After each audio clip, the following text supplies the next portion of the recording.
প্রিয় শ্রোতা, আপনাদের সবাইকে আমন্ত্রণ জানাচ্ছি জীবন গল্পের আরো একটি আনকোড়া এপিসোডে, এবং আমি আরজি কিবরিয়া রয়েছে আপনার সঙ্গে। ওকে, চলুন আমার গেস্টের সঙ্গে পরিচিত হই। আপনার নামটা প্রথমে বলেন। আমার নাম সাবিনা ইয়াসমিন। সাবিনা ইয়াসমিন, বয়স কত আপনার? আমার বয়স আমি সঠিক বলতে পারবো না, আনুমানিক 38-39 তো হবে। আপনার ছেলে বয়স কত? আমার ছেলের বয়স 98-তে আমার জন্ম হয়েছে। 98 হয়ে গেলে 20 বছর বয়স। হ্যাঁ, তাই তো হয়। 20 বছর বয়স। উনি কি আপনার প্রথম ছেলে? জি, এই আমার একমাত্র ছেলে। কত বছর বয়সে আপনার বিয়ে হয়েছিল মনে আছে? আমার বিয়ে হয়েছে তখন আমি 6 থেকে 7 উঠছি। 6 থেকে 7 উঠছেন, তার মানে আপনার বয়স তখন সর্বোচ্চ 12 থেকে 13। তো 13 আর 20 তাহলে কত হলো? 33। কিন্তু আপনি বানিয়ে দিয়েছেন হচ্ছে 48। আপনার বয়স বেশি না, আপনার বয়স বেশি না, আসলে 35 থেকে 36 বছর সর্বোচ্চ যদি হয়। ওকে, সাবিনা বেগম আজকে জীবন গল্প বলতে এসেছেন এবং তার সঙ্গে তার ছেলে আছে, 20 বছরের ছেলে। বলেন আপনি আপনার গল্প কি, আমরা শুনতে চাই। প্রথমে আমি কিবরিয়া ভাইকে সালাম জানাই। জি, আমি কিবরিয়া ভাই, ওয়ালাইকুম আসসালাম। আমার অনেক 5-6 বছরের আশা যে আমি একটা অনুষ্ঠানে আসব, বা আপনার যে অন্য চ্যানেলে অনুষ্ঠান করছেন সেটা আমি সবসময় রেগুলার শুনতাম। আচ্ছা। কিন্তু আমি অনেক নাম্বার দিয়ে আমি দিছি, কিন্তু আমার ভাগ্য হয় না। আচ্ছা। তো সেদিন এই গত সপ্তাহে আমি দেওয়ার পরে আমি পাইলাম, তো আমার ভাগ্য, এখানে আসার ভাগ্য খুললো। তো আমার বাড়ি হচ্ছে বরিশালে, কাউইনা থানা। আর আমরা 10 ভাই বোন। বাবা মা নাই। বাবা কি করতেন? বাবা কৃষক ছিলেন। আমি 10 ভাই বোনের ছোট। তো আমার বাবা ছোটবেলায় মারা গেছে, আমার বাবার কথা মনে নেই। আচ্ছা। আর আমার মা ছিল। ওকে। আর ভাইয়েরা ছিল। তো ভাইয়েরা তো আমরা পিঠাপিঠি ভাই বোন, কেউ ইনকাম সোর্স ভালো ছিল না। আমার বাবার কিছু সম্পত্তি ছিল, এটুকুই যথেষ্ট। 10 ভাই বোনের মধ্যে আপনি ছোট সবার? হ্যাঁ, আমি সবার ছোট। আমি যখন 6 থেকে 7 উঠছি, তখন আমার মেজো ভাইয়ের বউ, আমার ভাবি, তারই আত্মীয় আমার হাজবেন্ড। তো একদিন হঠাৎ করে আমার মাকে বলে যে ওকে বিয়ে দিলে ভালো ছেলে আছে। তো কোথায় ছেলে? আমারই ভাই ঢাকাতে বাড়ি টাড়ি আছে, এরকমের অবস্থা শান্তি ভালো, ও তো একটু চলাফেরা স্টাইলিস্ট করে, তাহলে ও ঢাকাতে মানাই থাকতে পারবে, ও ভালো হবে। ঢাকায় বাড়ি আছে এটা বল? হ্যাঁ। আচ্ছা, ঢাকাতে বাড়ি আছে। তো এরপরে আমার ভাইয়েরা বলল যে ঠিক আছে, বিয়ে তো দিতে হবে, ঠিক আছে, যদি ভালো ছেলে হয় তাহলে দেখেন, আপনারও ননদ আর আমাদেরও বোন, তো ভালো হইলে দেখেন। আপনার যেহেতু আপনার জানাশোনা, আপনার মামাতো ভাই, তো আপনার চিনে পরিচয়। জি। বলছে হ্যাঁ ভালো, কিন্তু 2 ভাই আর 5 বোন, 1 বোন মারা গেছে, 4 বোন আছে, এ বড় ছেলে, আর বাবাও ভালো চাকরি করে, এয়ারপোর্টে চাকরি করে। তো এরপরে দেখাশোনা 1 সপ্তাহের ভিতরে আমাদের বিয়ে হয়। আচ্ছা। 1 সপ্তাহের ভিতরেই আমাকে এক শুক্রবার দেখতে যায়, পরের শুক্রবারে আমাকে বিয়ে হয়ে নিয়ে আসে, ঢাকাতেই নিয়ে আসে। তো যখন আমার বিয়ে হয়েছে, তখন আমার মা ভালোই অনুষ্ঠান করে আমার মার সাধ্য সামর্থ্য যতটুকু হয়েছে দিছে। তো এদিকে আমার হাজবেন্ড কিছু করতো না, সে বেকার ছিল। আচ্ছা। তো আমাদের বিয়েটা হয়েছে এইভাবে যে আমার ননদের হাজবেন্ড এবং আমার ফুফাতো দেবর, তাকে দেখাইয়া বিয়েটা হয়েছে যে এই ছেলে আর এই কোম্পানিতে চাকরি করে। তখন চিটরা একটা লোশন কোম্পানির ছিল, এখন আছে কিনা বলতে পারি না। তো বলছে এখানে চাকরি করে। তো আমার ভাইয়েরা যখন দেখতে আসছে, ছেলে দেখায় নাই, বলছে ও অফিসে চলে গেছে, ও তো নাই। তো এইভাবে ঘুরে ফিরে আইসা পড়ছে। তো আমার ভাবির উপরে ডিমেন্ড করিয়া যে তাহলে তার যখন মামাতো ভাই তো ভালো, আমার তো বাবা নাই, ভাইরাও অতটা করে না। তো এভাবে করে বিয়ে হলো। তো এরপরে দেখি কি যে সে বেকার, সে কিছু করে না। ওই অফিসেই যদি একজন ড্রাইভারের দরকার হয়, তখন আর কি তারে আমার ওই ননদের হাজবেন্ড ডাকে। ওই অফিসে আমার ননদের হাজবেন্ড কাজ করে। তো সে ডাইকে নিত যখন আর কি লোকের দরকার হইতো এক্সট্রা। তো এইভাবে ঘোরাফেরা করে। তো আমার তো অতটা বয়স না, আমিও তো ছোট মানুষ। এরপরে এদের ফ্যামিলিও বড়, আর ঢাকা শহরে আইসা, আমি গ্রামের মেয়ে, ঢাকা শহরে আইসা আটকা পড়ে গেছি। আমার ভালো লাগতো না, আমি কান্নাকাটি করতাম। এরপরে আমাকে একবারে সে প্রথম থেকে 10 দিন পরে নিতে হয়, যে ঢাকা শহরে বিয়ে হয়েছে, এত দূরে সবাই যাব, একটা খরচের ব্যাপার স্যাপার, তো কয়েকদিন থাকুক, এরপরে নিতে আসি। তো আমার যখন নতুন অবস্থায় আমার কেমন জানি তাদের ভালো লাগতো না, এবং আমার হাজবেন্ডেরও তার মা যেটা বলতো সেটাই, মার কথা মতো। তো আমি যে তার নতুন বউ, আমার সাথে যে কিভাবে একটা আচরণ করা, কিভাবে একটা ওটা তার ভিতরে নাই। আচ্ছা। তো আমি না তখনই দেশে যেয়ে খুব কান্নাকাটি করতাম, কিন্তু কাউকে কিছু বলতাম না। তো কান্নাকাটি করতাম যে আমার এত দূরে বিয়ে দিছে, কেমন জানি লোকটা, তো ভালো লাগে না আমার। তো আমার মা ওটা কেয়ার করতো যে আমি তো সবার ছোট, তাহলে আমি এত কান্নাকাটি কেন করি। আর আমার হাজব্যান্ডকে দেখলে আমি ভয় পাইতাম। হ্যাঁ, তো এরপরে মা জিজ্ঞাসা করতো কি সমস্যা, আমি কই আমার না যাইতে ভাল লাগে না, কেমন জানি আমার ওইখানে থাকতে ভাল লাগে না। তো আমার ভাই বলে কি যে তো ছোট মানুষ, বিয়ে হয়ে গেছে, আর কোনোদিন তো তোমাকে ছাড়া থাকে না, এই জন্য ওর হয়তো থাকতে ভালো লাগে না। তো তুমি এই ব্যাপারে ওকে কিন্তু আশকারা দিও না। ছোট মানুষ, তুমি যদি এখানে থাকতে আশকারা দাও তাহলে আর শ্বশুর বাড়ি যাইতে চাইবে না। তো থাকতে থাকতে সয়ে যাবে, ঢাকা খোলামেলা থাকছে, গ্রামের বাড়ি খেলাধুলো করছে, এখন আটকা পড়ে গেছে, ওর ভালো লাগে না। তো এইভাবে করে মনে করেন 2-3 মাস থাকছি। 2-3 মাস থাকার পরে আবার আমি কান্নাকাটি করছি যাওয়ার জন্য, আমি মায়ের কাছে যাব, আমি এখানে থাকবো না। এবার আমার শ্বশুর আমাকে দিয়ে আসতো। শ্বশুর দিয়ে এসে আবার মনে করেন সপ্তাহ বা 15 দিন পরে আবার শ্বশুর গিয়া নিয়ে আসতো। আর আমার হাজবেন্ডের চলাফেরাটাও অতটা ভালো ছিল না, যে একটা স্ট্যান্ডার্ডভাবে চলা, ঢাকা শহর, বাড়িঘর আছে, এরকমের যে চলাফেরা ওরকম আর না, সে একটু উগ্রপন্থীর লোক। এই জন্য আমার তেমন একটা ভালো লাগতো না। আর মনে করেন চোখ দুটো লাল লাল, আমার দেখলে খুব ভয় লাগতো। তো এইভাবে মনে করেন 5-6 মাস হয়ে গেল। 5-6 মাস হওয়ার পরে আমি কনসেপ্ট হইলো আমার এই বাচ্চা পেটে। তো এখন না আমি শুধু কান্নাকাটি করি, আমার ভালো লাগে না, আমার শরীর খারাপ লাগে, আমার খাইতে ইচ্ছা করে না, আমার বমি আসে। এইভাবে করতে করতে, কান্নাকাটি করতে করতে, তো আমার শ্বশুর খবর দিল আমার বাইরে যে তাহলে আমি তো এখন যাইতে পারবো না, তো আপনার বোন থাকতে চায় না, আইসা নিয়ে যান, আবার গিয়া কয়দিন থাকুক, তারপরে আবার আমি গিয়ে নিয়ে আসবো। তো এইভাবে করে আমি অসুস্থ খাওয়া দাওয়া করতে পারি না। এরপরে আমার এক ননদ, মানে যেই ননদের হাজবেন্ডের আমার বিয়ে হয়েছে, ওই ননদ আমাকে ডাক্তারের কাছে নিয়ে গেল।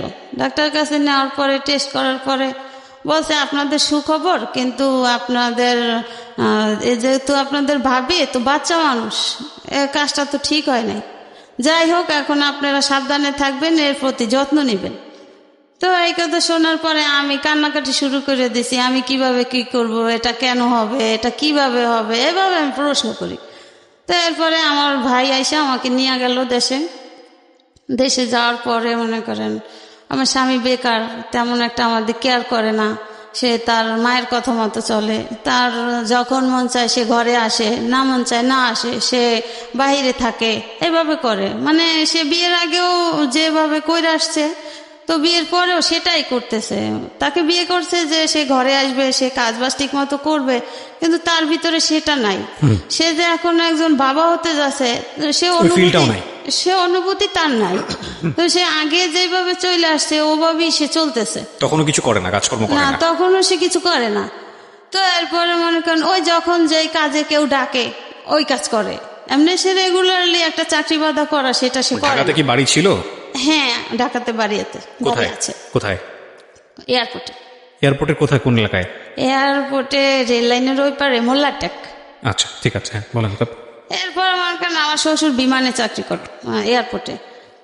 তো এরপরে তো বাচ্চা পেটে, এখন আমি অসুস্থ, দিনে দিনে আরো অসুস্থ হয়ে যাচ্ছি, খাওয়া দাওয়া করতে পারতেছি না। এরপরে আমার ভাইকে খবর দেওয়ার পরে আমার ভাই এসে আমাকে নিয়ে গেল। নিয়ে যাওয়ার পরে এরপর কয়দিন পরে ওর বাবা গেছে, ওর বাবা যাই 2-3 দিন থেকে চলে আসছে, আমি আর আসি নাই। তো আমার ভাবিরাও বলে যে ছোট মানুষ, দেখো তুমিও নাকি তেমন একটা কেয়ার করো না, তুমি এরকমের করো, আমরা তো জানি যে তুমি ভালো একটা চাকরি করো, কিন্তু এটা যাই না, আমরা তো বিয়ে দিছি, এখন তুমি স্বামী, তুমি যদি চাকরি না করো আর যদি কাজ বাজ না করো, তোমার যদি ইনকাম না থাকে, তাহলে সে বউয়ের মূল্যটা কেমন থাকে। হ্যাঁ, তো এদিকে মনে করেন আমার শাশুড়ি নাকি আমাকে পছন্দ করতো না। এইটা মনে করেন আমার শাশুড়ি আর শ্বশুর দুইজনে মানে ইয়া কইরা, আমার শ্বশুর আমাকে পছন্দ করে নিছে, আর আমার শাশুড়ি চাইছিল তার বোনের মেয়ে আনতে তার ছেলের জন্য। তো এখন আমি যেটা মনে করি, হয়তো সেজন্য আমার স্বামী এরকম করতো আমার সাথে, বা সে তার মায়ের কথা শুনতো, মা যেভাবে বলতো সেইভাবে চলতো। তো এরপরে তো আমি দেশে যাওয়ার পরে এভাবে করতে করতে আমার হাজব্যান্ড 2-3 বার গেছে, যাইয়ে আসছে, আমি আর আসি নাই, আমি আসতে চাই না, কান্নাকাটি করি। এরপর আমার মা বলে যে ঠিক আছে, বিয়ে তো আমি দিছি। আমার ভাইয়েরাও রাগারাগি করে, কেন যাবে না, কেন যাইতে চাবে না, এরকম রাগারাগি করে। তো আমার মা বলছে ঠিক আছে, কোনো সমস্যা নাই, ছোট মানুষ, এখন যেহেতু বাচ্চা কাচ্চা হবে, থাক আমার কাছে। আর এই অবস্থায় তো মেয়েরা মায়ের কাছেই থাকে, তো আমার কাছেই থাক। যদি আল্লাহ ভালো করে, সুস্থ করে, তখন আস্তে ধীরে বুঝ হবে, তখন আরো একটু বয়স হবে, বাচ্চার মুখ যখন দেখবে তখন তার অন্য রকমের ফিলিংস হবে, সে এমনিতেই সাইডেই শ্বশুর বাড়ি যাবে। তো এইভাবে করতে করতে মনে করেন আমার ছেলেটা হইল। এর ভিতরে আমার স্বামী মনে করেন যে যাইতো, কিন্তু আমার জন্য একটা সে লাল সুতাও নিয়ে যাইতো না, সে সম্পূর্ণ তার মায়ের পরামর্শ। যখন যা দরকার হইতো, একটা খাবার জিনিসের দরকার হইলে আমার শ্বশুর সেটা বহন করত। তো এভাবে মনে করেন এখন বাচ্চা হয়েছে, বাচ্চা ওর যখন 11 দিন বয়স, তখন আমার দেশের বাড়িতে, আমার শ্বশুর বাড়ি বরিশাল কাশীপুর, তো ওখানে আমার এক চাচা শ্বশুর থাকতো, আর এমনি চাচতো চাচা আশেপাশে। তো ওর 11 দিন যখন বয়স, তখন ওই বাড়ির আমার এক চাচা শ্বশুর মারা যায়। তো মারা যাওয়ার পরে আমার হাজবেন্ড গিয়ে আমাকে নিয়ে আসে যে আমাদেরও আছে এবং হিন্দু তারা ধর্মে। তো আমার মা ভাবি এরা বললো যে ঠিক আছে যাও, তুমি কান্নাকাটি করো না, তোমার যদি ভালো না লাগে তুমি বলবা, আমরা গিয়ে নিয়ে আসবো, যেই যাও একজনে গিয়ে নিয়ে আসবে, তো তুমি কান্নাকাটি করবা না। আর তোমার শ্বশুর যেহেতু তোমার সাথে আছে, তোমার কিসের ভয়, কিসের চিন্তা, যা কিছু দরকার হয় সে না দেয় না দেখ, তুমি তার কাছে বলবা। তো আর এখন তো বাচ্চা হয়েছে, এখন সে চেঞ্জ হয়ে যাবে, সমস্যা নেই, মানুষ এক সময় এক রকমের থাকে না। তো এরপর মনে করেন সেই চাচা শ্বশুর দেশের বাড়ি গেলাম, যাওয়ার 2-3 দিন পর আমার হাজবেন্ডই নিয়ে আসলো ঢাকাতে। ঢাকাতে নিয়ে আসলো, সেই একই বাচ্চা। তখন বয়স কত? মনে করেন 15 দিন হয়েছে। 15 দিন। নাম কি রাখলেন? ওই দিন নাম রাখা হয়েছে ওই সময়? হ্যাঁ, ওর জন্মের সাথে সাথে যখন আমার ভাইয়া ফোন কইরা বলছে, তারপরে ওর বাবা, ওর দাদা, ওর চাচাতো দাদা, তারা গেছে, তারাই নাম রাখছে। আমার দাদি, আমার শাশুড়ি নাকি ওর দাদি নাম রাখছে তানভীর হোসেন। তানভীর হোসেন, হ্যাঁ। আর আমার আম্মা রাখছে, ওর জন্ম হয়েছে রবিবার, এই জন্য ওর নাম রাখছে রবি। রবি, ঠিক আছে। আমার আম্মা রাখছে রবি। জি, তারপর এরপরে তো আসলাম, আসার পরে ওই সেই একই অবস্থা। এদিকে আমিও তো মনে করেন ছোট মানুষ, ঘুমাইতে পারি না, আমারও অশান্তি লাগে। আপনার তখন 13-14 বছর বয়স যখন আপনার বিয়ে হয়েছে? হ্যাঁ হ্যাঁ। মনে করেন আমার আর সংসারের কাজও আমার করতে হয়। ওই যে আমার শাশুড়ি যে আমাকে পছন্দ করতো না, ওইটা তো আমি বুঝতাম না যে সে আমাকে পছন্দ করতো না।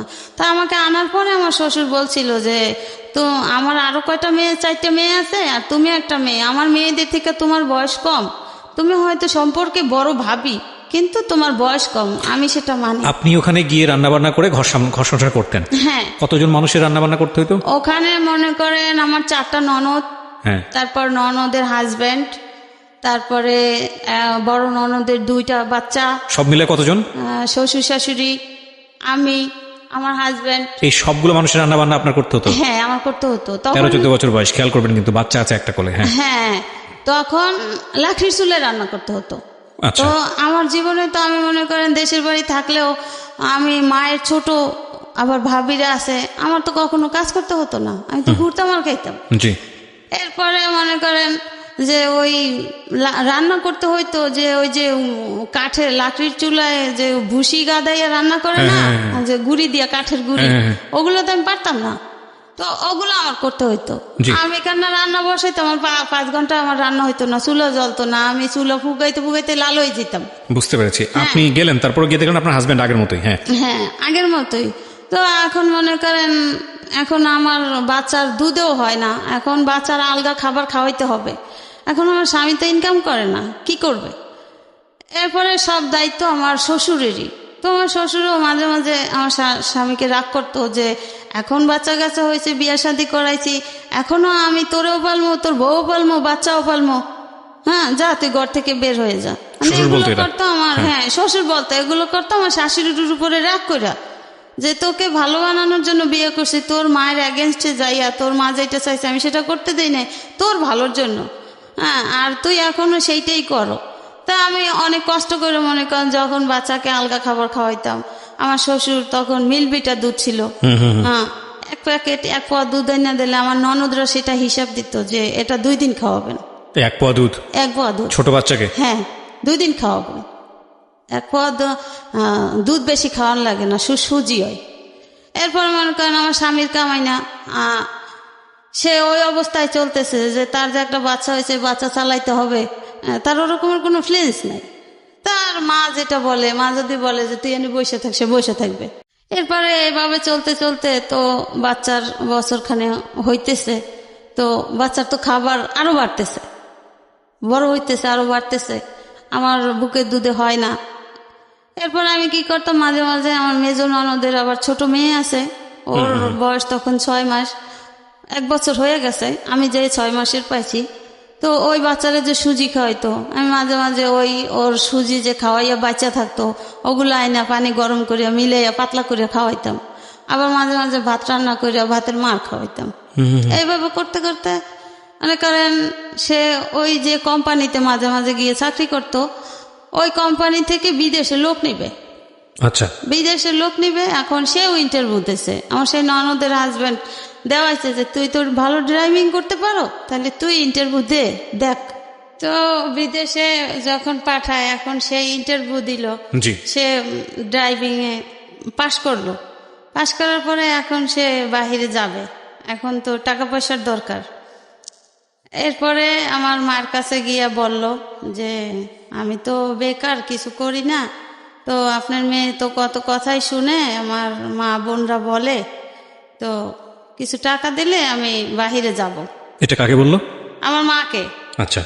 এরপরে আমার মা বলে যে তোমার কত টাকা লাগবে, যেহেতু তুমি কোম্পানি থেকে যাচ্ছ, তো খরচটা বেশি লাগার কথা না।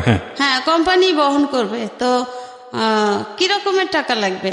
যে আমার ইয়া করতে, পাসপোর্ট টাসপোর্ট করতে লাগবে, আর কিছু কাপড় চোপড় নিতে লাগবে, হ্যাঁ, লাখানি টাকা হলে হবে।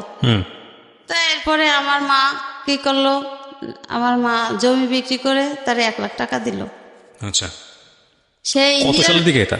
99 সনে। ওরে বাবা, ওই সময় 1 লক্ষ টাকা লাগবে? হ্যাঁ। কোন দেশে যাচ্ছে? কাতারে? না, তাহলে কুয়েতে। আচ্ছা। তো এরপরে আমার মা বলছে যে কতদিন লাগবে, যে এখন যেহেতু আমি ইন্টারভিউতে টিকছি, আমার তো ভিসা আইসা গেলে আমি চলে যাব, তো আমি 13 নম্বর সিরিয়ালে আছি, তো তোমার কত দিনে লাগবে? যেহেতু আমার এই পরিস্থিতি, আমার স্বামী কিছু করে না, আমার 1 পোয়া দুধ আমার সন্তানকে 2 দিন খাওয়াইতে হয়, তাহলে আমি কষ্টে আছি না, আরো তো কান্নাকাটি করি, থাকতে চাই না। এরপরে আমার মা বলে ঠিক আছে, তোমার ব্যবস্থা হয়ে যাবে, তুমি ওদিক দিয়ে ব্যবস্থা করো। ওই সময় বাবা বেঁচে নাই? না, আমার বাবা তো আমি বলতে গেলে দেখি নাই। হ্যাঁ। এরপরে আমার মা জমি বিক্রি করে, তারপরে আমার মামা একজন সৌদি ছিল বাহিরে, তার কাছ থেকে এভাবে করে 1 লাখ টাকা দিছে ওকে। সে চলে গেছে কবে? বাচ্চার যেদিন 1 বছর বয়স, 18 তারিখে, সে অক্টোবরের 19 তারিখে সকালে তার ফ্লাইট, রাত্র 4টে উঠে সে চলে গেছে।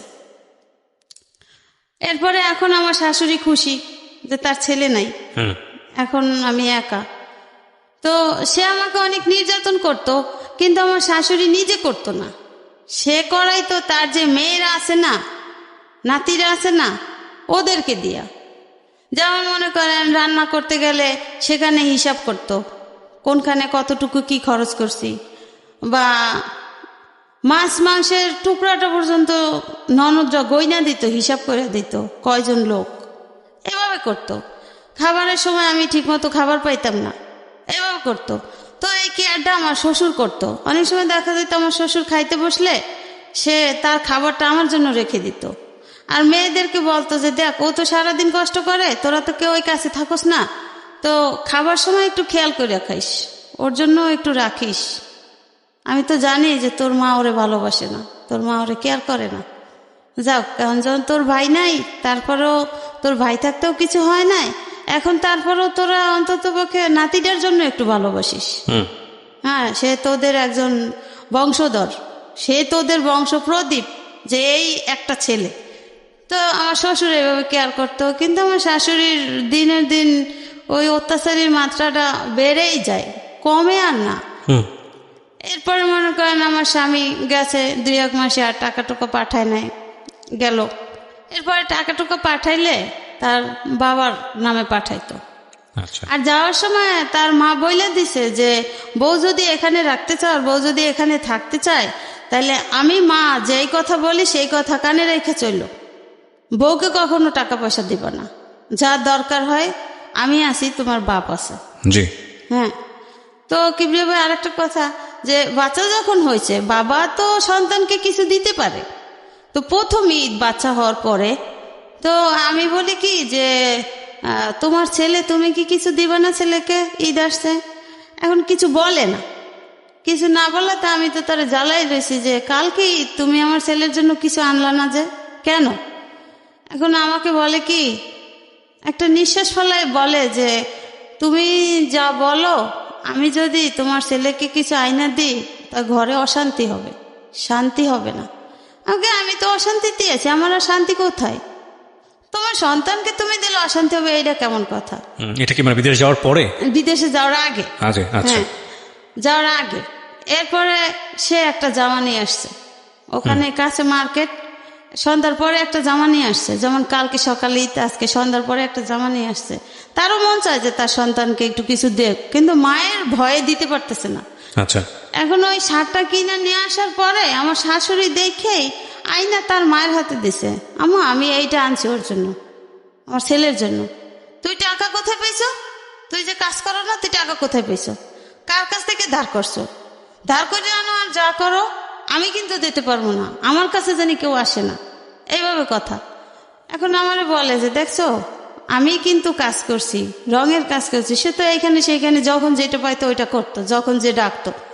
যে আমি তখন জিজ্ঞাসা করছি যে আসলে আপনি টাকা কোথায় পেয়েছেন? কয় আমি কাজ কইরা রাখছি, একটা শার্ট আর কত টাকা, 100-150 টাকা। যাই হোক, এরপর আমার শ্বশুর বলে কি, মানে আমার শাশুড়ির জ্বালায় বলে তোর আনার দরকার কি ছিল, আমি আছি না, আমি তো আইনা দেবো, আমার একটা নাতি, আমি কি আইনা দেবো না?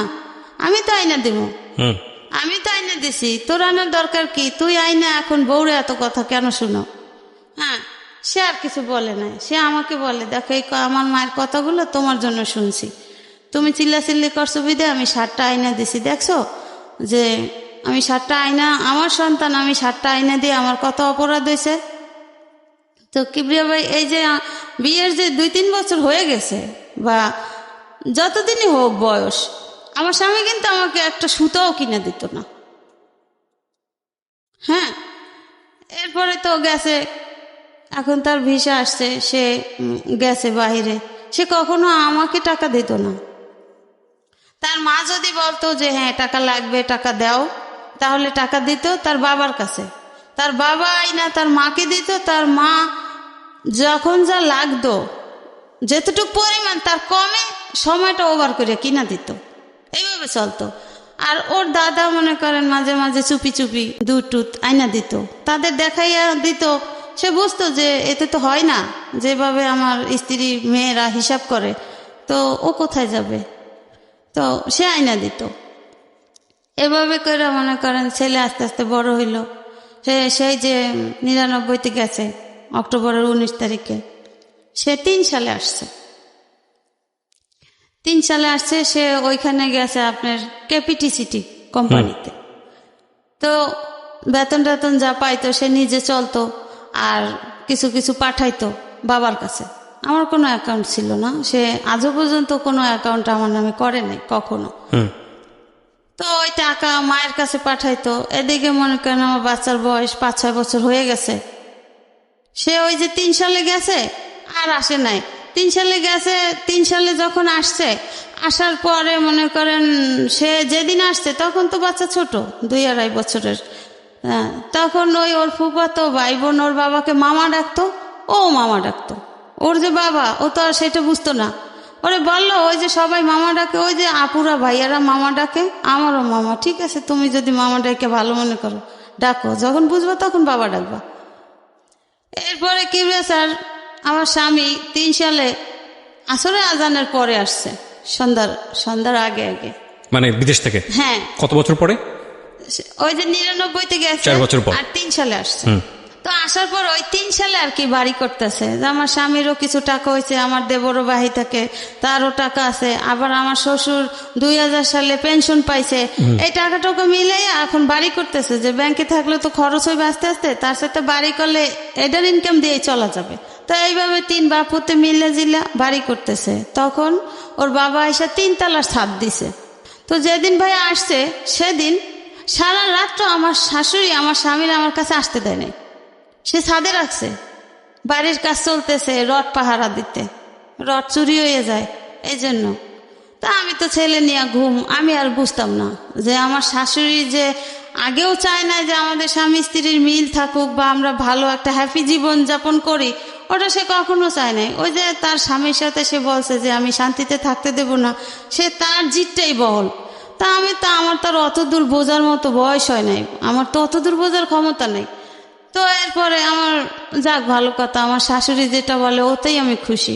কিন্তু এদিকে মনে করেন এত বড় সংসারে সম্পূর্ণ কাজ আমার করতে হয়। এর ভিতরে আমার শ্বশুর আমাকে হেল্প করে, মাঝে মাঝে সে থালাবাটি ধুইয়া দেয়, সে একটা কাজ কইরা দেয়। ঘরে দেখলো ময়লা, সে নিজে ঝাড়ু দিয়ে দেয়। এইভাবে আমার শ্বশুর মারা গেছে, সে নাই। এরপরে মনে করেন আসলো, এখন রাতটা তো ওভাবে গেল, সে সারা রাত্র নিয়ে মা ভাই বোন মা সবাই গল্প করলো। আমি তো রাতের বেলা উঠে কিছুক্ষণ পর পর দেখি সে এখনো রুমে আসে নাই। ঠিক আছে, সে তার মায়ের সাথে গল্প করে করুক, আমি আমার ছেলে নিয়ে ঘুমায় আছি। তো এরপরে এখন দেখা যায় কি যে ওই দিনের বেলাও যে মনে করেন আমার হাজবেন্ড আমার কাছে আসলে যে তার একটা ভালো লাগা, ওই জিনিসটা আমার শাশুড়ির সহ্য হয় না। তখন এসে ডাকাডাকি শুরু করে দেয়, হ্যাঁ এই কাজটা কর ওই কাজটা কর, বোর কোনো কাজ নাই, রুমে যাইয়ে ঢুকছো, এই করছো সেই করছো। তো একদিন মনে করেন বিকালবেলা আমার নিজে কানে আমি শুইনা ফেলাইছি, আমার শ্বশুর আমার শাশুড়িকে বলে যে আচ্ছা তুমি কি এরকমের বয়সের ছিলে না, তুমি ছেলেটা এত 2-3 বছর পর বিদেশ থেকে আসছে, তুমি সারা রাত্র নিয়ে রাখলা ছাদে, এরপরে এখন একটু বউর কাছে আসতে দাও না, কথা বলতে দাও না, এটা কেমন? তোমার কি এর বয়সটা ছিল না? আপনার হাজবেন্ডই বা শুনতো কেন ওনার মার কথা? মা যা বলতো সেটাই শুনতো সবসময়? মা যেটা বলতো সেটাই শুনতো, আর সে তার খালাতো বোনকে পছন্দ করতো। ও আচ্ছা আচ্ছা, ঠিক আছে। এখন মা বলতো যে ওই মেয়েই তোর জন্য আনবো, ওই মেয়েই তোর জন্য আনবো, যেভাবে এরে তারাই দিব, এরে রাখবো না। ও ওকে। হ্যাঁ, এটা তোর বাপের পছন্দ, আমার পছন্দতে আমি তোরে বিয়া দেব, আমি ওই মেয়েই আনবো, আমার বোনের মেয়েই আনবো তোর জন্য। তো এইভাবে এই জন্য এইটা মনে করেন কিবরিয়া ভাই আমি অনেক পরে জানতে পারছি, ওই যেই মেয়ে পছন্দ করতো ওই মেয়ের কাছ থেকে। ঠিক আছে, তারপর কি হলো? শ্বশুর বলল মনে করেন দিনের বেলা সে এরকমের করতো। এরপরে সে মায়ের সাথে রাগ কইরা আমার দেশের বাড়ি চলে যায়, আমাদের বাড়িতে মায়ের সাথে ঝগড়াঝাটি কইরা যে আমার মা কেন এমন করে, আমি এত বছর পর বিদেশ থেকে আসছি, আমার মা তো আমার বউয়ের সাথে মিশতেই দেয় না, কারণটা কি? সে আমি আমার বউয়ের পাশে বসলো আমার মায়ের জ্বালা হয়ে যায়, কেন এমন কেন করে? সে রাগ করিয়া আমার মায়ের কাছে গেছে, যাইয়ে বলছে যে আম্মা এই ব্যাপার, আমি রাগ করে আসছি, মনে করেন বিদেশ থেকে আসার 3-4 দিন পরে। এরপরে সে সপ্তাহখানে আমাদের ওইখানে থাকছে, থাকার পরে সে আসছে তার মামাতো বোনের কাছে মোহাম্মদপুরে, এই মোহাম্মদপুরেই শ্যামলী বাড়ি আছে। তো ওখানে আসছে, আসার পরে আমার এই মামাতো ননদের কাছে নালিশ করছে যে এই ঘটনা আমার আম্মা এই করে।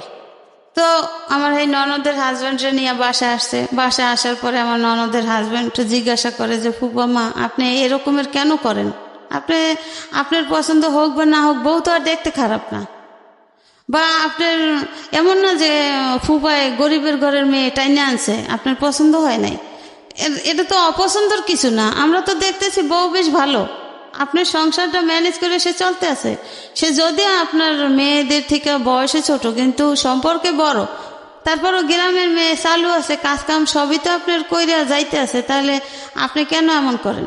এইভাবে করতে করতে কিবরিয়া ভাই সে 2 মাসের ছুটি আনছিল, সে মায়ের জ্বালায় আর থাকতে না পাইরা সে মনে করেন 15 দিনের মাথায় আবার চলে গেছে, সে আর থাকে নাই, 15 দিনের মাথায় আবার চলে গেছে।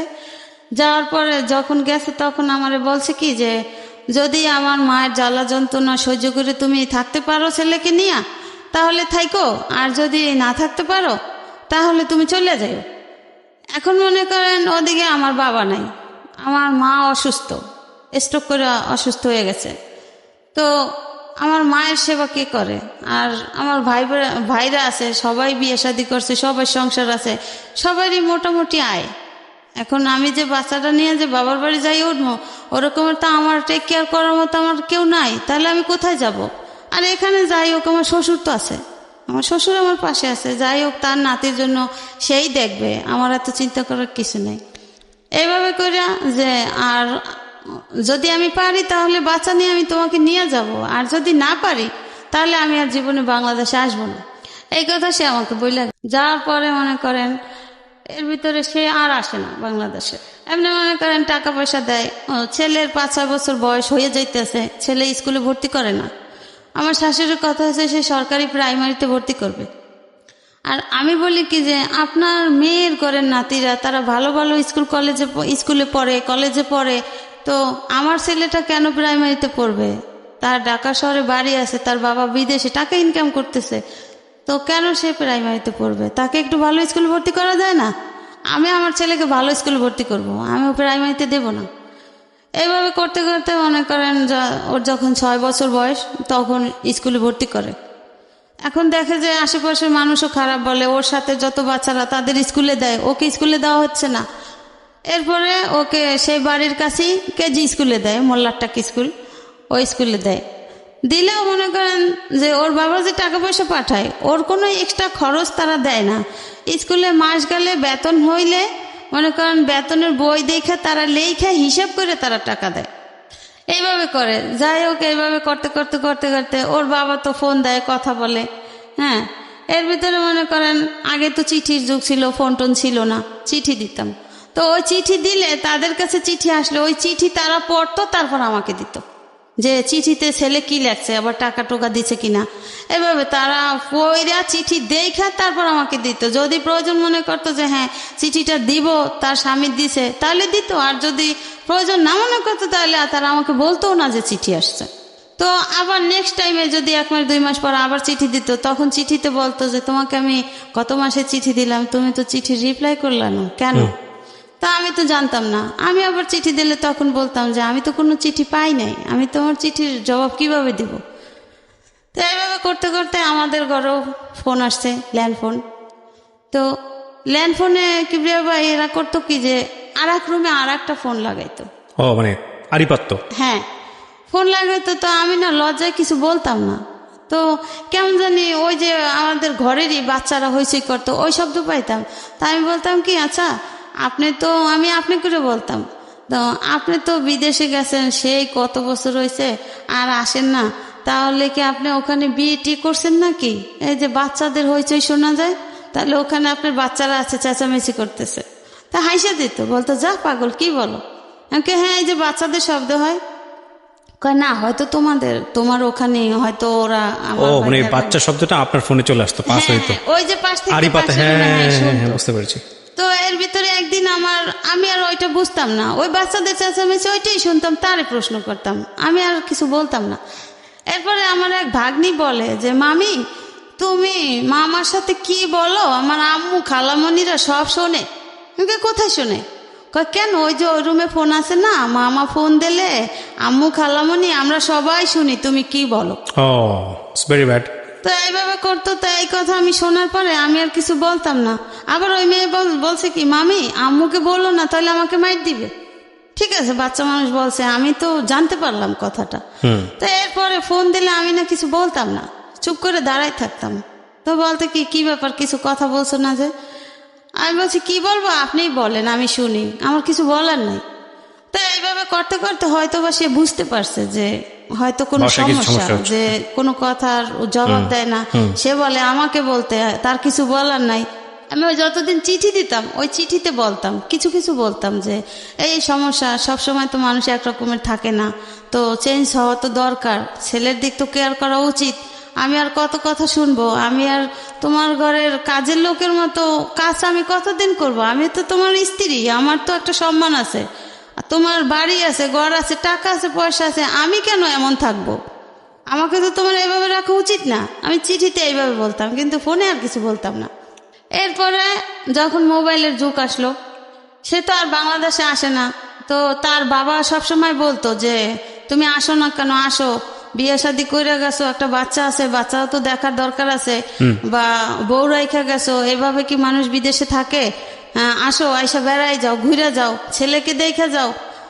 এইভাবে বলতো। আর আমার শাশুড়ি ফোনে কথা বললে বলতো কি, তুই বাংলাদেশে আসবি না, তোর ওখানে কি কোনো কিছুর অভাব আছে? তুই বাংলাদেশে এসে কি করবি? তোর বাংলাদেশে আসার দরকার নাই, তোর বউ বাচ্চা ভালো আছে, আমি আছি না, তোর বাপে আছে না, তোর আসার দরকার নেই। তো এইভাবে করতে করতে সে 8-9 বছর হয়ে গেছে, সে বাংলাদেশে আসে না। 8-9 বছর? হ্যাঁ, যখনই আমি বলি কি ব্যাপার, তোমার ছেলে বড় হয়েছে, তো তুমি কবে আসবা বাংলাদেশে? তো এইভাবে কি এক ছেলেই থাকবে? এটার কি কোনো ভরসা? দেখতে কি ইচ্ছা করে না? এটা কেমন জীবন? আমি এইভাবে বলতাম। বলতে হ্যাঁ আসবো আসবো, এই বছর না, আগামী বছর আসবো। আর যখনই ওর মার সাথে ওর বাবা বলতো আসতে, কিন্তু ওর মা বলতো আসার দরকার নেই, আসবি না তুই, আমি তোরে বলছি তুই আসবি না। তার মানে এইভাবে থাকতে থাকতে বউ এক সময় চলে যাবে, বউ থাকবে না। ওকে। আমার শাশুড়ির চিন্তাধারা এটা। তো আমার চিন্তা হয়েছে যে আমার তো ছেলে আছে, আমি আমার সন্তান ফেলাই কোথায় যাব? আর আমার বাবার বাড়ি তো বাবা মাও অসুস্থ, বাবা নাই, আমি কার কাছে যাব? ভাবিদের কথা কেন শুনবো? তার সাথে বরং স্বামীর বাড়ি আছি, ভালোই আছি, সবাই জানে আমি ঢাকা শহরে ভালোই আছি, কিন্তু আমার ফ্যামিলিগত কিভাবে আছি, আমার অন্তরে কতটা সুখ আছে, সেটা তো আমি অন্তর জানে আর আল্লাহ জানে। তো এইভাবে করতে করতে মনে করেন এই দেখে যে আমি ফোনে কথা বলতে পারি না, ফোনে কথা বলি না। এরপরে সে আমাকে একটা মোবাইল দিবে, মোবাইলের যুগ যখন আসছে। এরপরে এখন ওর মা বলে কি যে না, মোবাইল দিবি না, তুই মোবাইল দিবি আর তুই ওই ফোনে টাকা খরচ করে বললাগে হারা রাত দিন কথা বলবি, বললাগে কথা বলার দরকার নেই। কি কথা বলবি, ফোনে কথা বলো না? তাহলে সে বলে কি যে ও তো ফোনে কোনো কথাই বলে না, তাই আমি কি করবো? ওর সাথে তো আমার কথা বলতে ইচ্ছা করে, আমার ছেলের সাথে তো আমার কথা বলতে ইচ্ছা করে। এরপরে কি ভেবে আমাকে একটা ফোন দেয়, ওই যে কালো নোকিয়া মোবাইলগুলো যখন বের হয়েছিল, একটা ফোন সে পাঠায় দেয়, তার ওইখান থেকে একটা লোক আসে, সে ওই লোকের মাধ্যমে সিম টিম কিনা সে পাঠায় দেয়, ওকে কইরা দেয় যে আমার যে কিনতে না হয় বা ফোনটা অফ না থাকে, এভাবে কইরা। তো এভাবে করে মনে করেন আমি তখন মোবাইল চালানো বুঝি না। তো ওই ফোনটা নিয়ে আমার ননদের মেয়ে ব্যবহার করতো। ওকে। ও ননদের মেয়ে ব্যবহার করতো, বা রাত বিরাত সবসময় ওর কাছেই ফোনটা থাকতো। ম্যাক্সিমাম ভাগে যদি ওর বাবা ফোন দিত তাহলে ফোনটা রিসিভ করতো ভাগ্নি। তো ওই ফোনে মনে করেন সে মেয়ে কলেজে পড়ে, ভার্সিটিতে পড়ে, সে মেয়ে আমার ফোনে কথা বলে বিভিন্ন রকমের ছেলেদের সাথে। তা আমি তো ওগুলা আমি মনে করি ও ভাগ্নে, ওর মোবাইল নাই, ঠিক আছে, আমার তোর মোবাইলের প্রয়োজন হয় না, ওর মামা ফোন দিলে তো আমাকে দিবি।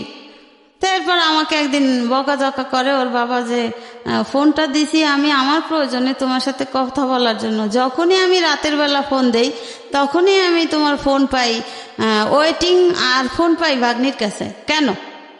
আমি বলছি যে দেখো আমি তো ফোন চালাইতে পারি না, আমি তো বুঝি না, আর ফোনটা তো ওর তো ফোন নাই, ও আমার ফোনটা ও ব্যবহার করে, তাহলে সমস্যা কি? কোনো সমস্যা তো নাই, ফোন দিলে তখন তোর কাছে থাকলেও অবশ্যই আমাকে দিবে যে তুমি ফোন দিছো। তো ও ঘুমাইতো এক রুমে, আমি ঘুমাইতাম আর এক রুমে। এরপরে ওরা একদিন বলি কি যে লিসা তোমার মামা এরকম আমার রাগারাগি করছে, ফোনটা যেহেতু তোমার কাছে থাকে, থাকুক ভালো কথা, তুমি এখন থেকে আমার কাছে ঘুমাইও, আমার কাছে ঘুমাইলে তো ফোনটা তো যখন তোমার মামা ফোন দেবে তখন নাইলে আমি কথা বললাম, আর সারাক্ষণ তোমার কাছে থাকলো, কোনো সমস্যা নেই। এরপরে ভাইয়া এখন তো ফোন দিলে ঠিকই ও আমার কাছে ঘুমায়, আমার সাথে কথা বলে, কিন্তু আমি তো টের পাই যে ওই মেয়ে কথা বলে। এখন আমার তো কিছু করার নাই, যেহেতু আমি আমার স্বামী তো আর আমার অতটা কেয়ারিং না, আমি তাদের বাধ্য স্বীকারোক্তি, আমি তাদের কথা মতো আমার চলতে হয়। জি, ভালো কথা। এরপরে মনে করেন আস্তে আস্তে আমার শ্বশুর এক সময় অসুস্থ হয়ে যায়, সে ক্যান্সারে আক্রান্ত হয়, তার 3-4 বার করে অপারেশন হয়। এরপরে সে এখন বলতে গেলে তাকে বলা হয় যে তোমার বাবা অসুস্থ, তুমি আসো, যে বাবাও রিকোয়েস্ট করে, কিন্তু সে আসে না, কিন্তু তার মা তাকে পারমিশন দিচ্ছে না যে সে আসবে। আমি বলি যে দেখো মইরা গেলে হয়তো আর কোনোদিন দেখবা না, হ্যাঁ অন্তত আইসা যাও, একবার আইসা গেলেও তো বাবারে দেখে গেলে এরপরে মইরা গেলেও আফসোস থাকবে না, কিন্তু সে তো আফসোস করে। আসো। এদিকে ছেলেও মনে করেন 5 পাস করিয়া ফেলাইছে, 6-এ পড়ে। ওরে বাবা, সে তো বাবাকে দেখতে চায়। হ্যাঁ, ছেলে তো মনে করেন ওই যে 2.5 বছর রাইখা গেছে ছেলে 3 সালে, ওই যে মা এরকম করছে দেখে 15 দিন থাইকা চলে গেছে, তখন তো বইলে গেছে আমি আর আসবো না, যদি পারি নিয়ে যাবো বউ বাচ্চা, না তার আসবো না। হ্যাঁ, এই অবস্থা। ঠিক আছে, ভালো কথা। এখন তারে ফোনের পর ফোন করা হয়, সে আসে না, না আসাতে আমাকে বলে কি যে এই তো আমি আগামী মাসের 15 তারিখ আসতেছি। আমি তো মহা খুশি, সবাই খুশি, আসতেছে, ভালো কথা। সে আসে না আসাতে ওদিন লাস্ট ডেট মনে করেন ডিসেম্বর মাসে, 11 সালের ডিসেম্বর মাস, তো আসার কথা, আসে নাই। এরপরে ওরে তার এক রুমের এক লোকের নাম্বার ছিল আমার কাছে, তার নাম্বার না পাইলে আমি ওই লোকের নাম্বারে কল দিতাম যে সে কোথায় আছে, কেন ফোন ধরে না, কেন ফোন দেয় না, টাকা পয়সা ঠিক মতো দেয় না, ছেলের বেতন দিতে হবে, এভাবে করে ওই লোকের মাধ্যমে মাঝে মাঝে যোগাযোগ করা হতো। তো এখন হ্যাঁ ওর বাবার ফোনে ফোন দিতে আসি, কিন্তু ফোন বন্ধ। কি ব্যাপার, তাহলে সে আসার কথা বললো, সে কি কোনো পথে ঘাটে অ্যাক্সিডেন্ট হলো না কি হলো, একটা টেনশন না, যে তারিখ দেওয়া যে এই তারিখে সে আসতেছে। এরপরে সে আসতেছে না। এখন আমার ননদের হাজবেন্ড বলে কি যে আপনার কাছে কি অন্য কারো নাম্বার আছে? আমি বলছি কি হ্যাঁ, তার এই রুমের একজন লোক আছে, তার নাম রশিদ, তার নাম্বার আছে, আমি তো মাঝে মাঝে তারে না পাইলে এই নাম্বারে কথা বলি, তার কাছে জিজ্ঞাসা করি, খোঁজ খবর নেই। এরপরে ঠিক আছে নাম্বারটা দেন। এই নাম্বারটা দিলাম সেই 12 সালে ফেব্রুয়ারি মাসে। আচ্ছা। সে এরপর আমার ননদের হাজবেন্ড ফোন দিল ওই লোকের কাছে ফোন দিল। তখন আমার হাজবেন্ড রুমেই আছে, একই রুমে আছে। ওই যে সে আসার কথা তারিখ দিছে, সে আসে নাই, তো না আসাতে এখন বকাঝকা করবে না, রাগ করবে না, এই জন্য সে আর ফোন ধরে নাই। ফোন না ধরাতে আমার ওই ননদের হাজবেন্ড বলল কি যে ওকে বললেন যে ওর বাবা মারা গেছে, ওর আর আসতে হবে না, ও যখন খুশি তখন জানি বাংলাদেশে আসে। ওকে।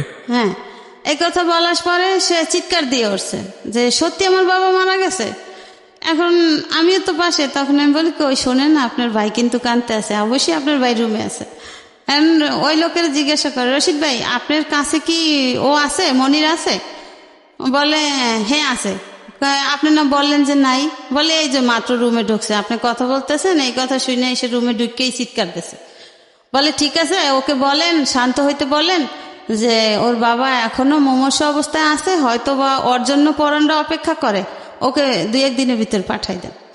এরপরে মনে করেন তাকে ওই লোকটা তার টাকা টোকা দিয়া তাকে পাঠাই দিল। সে ফেব্রুয়ারি মাসে 17 তারিখ আসলো বাংলাদেশে 12 সালে। সে যে 3 সালে গেছে আর 12 সালে আসছে আয়সা দেখছে তার বাবা খুবই মুমূর্ষু, মানে ক্যান্সার রোগী।